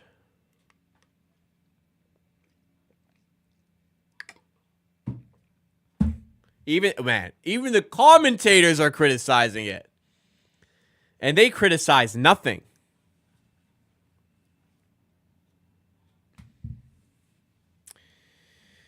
Wow, very, very poor. And if they had won it earlier, I've been like, whatever. Like I said, if you're gonna win, if you're using it early, you better be sure. But to lose it that early is insane. And you get it back if you win it, right? 5 seconds. Abaji for 3. Doesn't go. Game is over. All right. Well, like I always say, building up to it, I always want the Raptors to win. Once the game ends, dust is settled, I guess you can think about it differently. Man, feels like that game was very winnable. And I feel like if it was coached better, they would have won. All right, well, let's just jump into the post-game show so I can eat my dinner. Raptors come into this game as big underdogs against the Houston Rockets, but give them a scare. But Is it impressive enough to be happy with the performance, or should the Raptors really have gotten the win here? We'll break it down in tonight's post-game show. We're getting into the holiday spirit here. The channel is booming. Amateur Sports, nearly 18,000 subs. If you're watching there, make sure you're subscribed. If you're watching on the Reaction channel, you can also subscribe as well for post-game shows like this for virtually every Raptors game. But the Raptors fall to the Houston Rockets. Honestly, from a score standpoint, I thought the Raptors would lose by double digits. I thought they'd struggle to get to 100 points in this one. So, okay, they play the Rockets well. They have a competitive game, end up losing. And I always want the Raptors to win in the moment. I will never root against them. Once the game is over, I just mentioned it on the live, but once the dust settles in the game, I look back and say, okay, doing it better. Like, we're still helping secure ourselves at the better odds for the NBA draft. The Raptors are bottom 4 record right now. But I very much dislike the idea that the coaches are coaching the team poorly on purpose to make them lose games for the tank. Organizations tank, players don't tank, coaches don't tank. The coaches are listen, like Darko Rajakovic is trying to win this game. He is trying to put the team in a position to win, and he's coaching for his job in a way. I don't think he's anywhere close to getting fired, but you want to prove to your bosses that you're good at your job. And games like this, like there was a lot of bad stuff involved in this game. There's a lot of good stuff, but there were some coaching issues and poor management of this game that cost them in the end. Like the one play the game boils down to. Raptors work on, like, they're up early, which we'll get into, but late game, they fight back. They make it a 3-point game. They forced a turnover. They have the ball back. Was 3-point game with 17 seconds left. Inbound play, deflected out of bounds off of Houston. Should be Raptors ball. Bad decision by the ref. Refs make a bad call. They call it Rockets ball. Should be Raptors ball. Raptors don't have their challenge because the Raptors use their challenge, as they so frequently do, in the first half of the game and lose it. If you're going to use your challenge in the first half, you got to be sure you're going to win. Like, if you're sure you're going to win your challenge, and I forget the exact play that it was, but it was like clear they were not going to win the challenge. It was a charge. It was a Dylan Brooks. There was a charge called against, I think, Walter it was. They weren't going to win that challenge ever. If you're going to win your challenge, for sure, use it. Because it's better to, like, guarantee you're going to win it than, wait till late in the game. Maybe you're not going to win it. Maybe. It's better to have won it. And you keep it, by the way. But the Raptors did use their challenge up earlier. And even the Raptors commentators, who never, like, really ever say a word of negativity toward this team, even brought up how bad a decision that was. On top of that, from a in-game management perspective, Jacoby Walter scores the first 14 points of the games for the Raptor. We'll interrupt here because we have a super chat coming in from Gregory. Thank you so much, Gregory. Really appreciate that. The 10 gifted memberships today, and now the super chat. Thank you so much. Very much appreciated, especially in the holiday season. Gives me a nice boost going into the break period here. But Jacoby Walter scores the first 14 points of the game for the Raptors. Literally, first 14 points of the game, all by him for the Raptors. 6 minutes into the game, he gets taken out. He gets subbed out. At a certain point, like, and I've been less critical of this than other people have been. At a certain point, if a guy's playing well, just keep him out there. I know you have your pre-existing rotation, but at a certain point, if a guy's got the hot hand, leave him on the floor. Good grief. Foul trouble, whatever. He did foul out in the end. But I feel like at that point, you got to let the guy play. You got to let the guy play through it. Ended up being career night for Jacoby Walter. Very impressive. But another thing. Barnes goes 2 of 15 from the field. 0 of 8 from 3. The first 7 shots that Barnes took tonight were threes. He missed all of them. He was 0 of 7 from the field, 0 of 7 from 3. So whether or not this is a game plan where I'm okay with Barnes taking, honestly, I'm okay with him taking 8 threes a game, to be honest. I can live with that. My numbers, my sweet spot's probably like 6, maybe 7, but I'm okay with 8 threes. I'm not okay with only taking threes. And I'm also not okay when he's 0 of 7 to still want to take any. Like, take them if you're open, catch and shoot, but to walk into them and shoot them. I don't know if this is a coaching thing pregame, even if it isn't. If it is, fix that. If it isn't, and Barnes just, doing what he pleases and taking these threes, at a certain point as a coach, you have to step in and say, we need to change this, because I cannot have Barnes go 45 minutes without taking a free throw.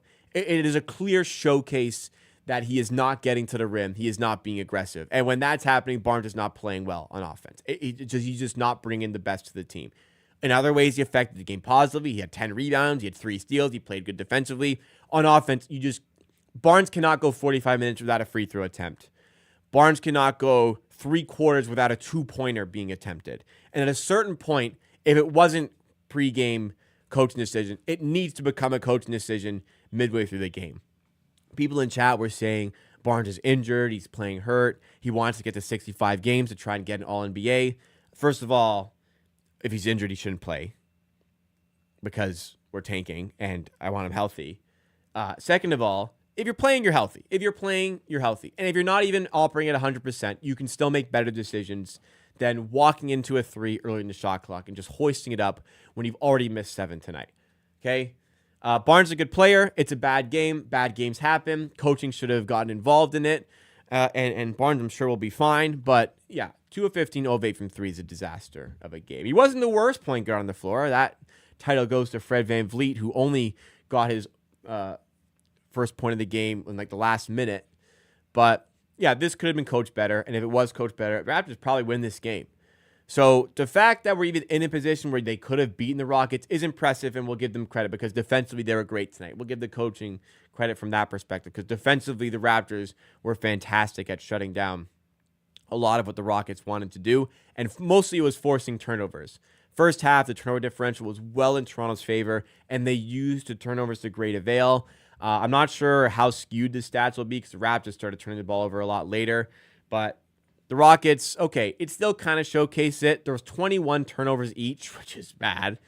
But the Raptors scored 31 off of those turnovers compared to 21 by the Rockets. That helped keep the Raptors in this game.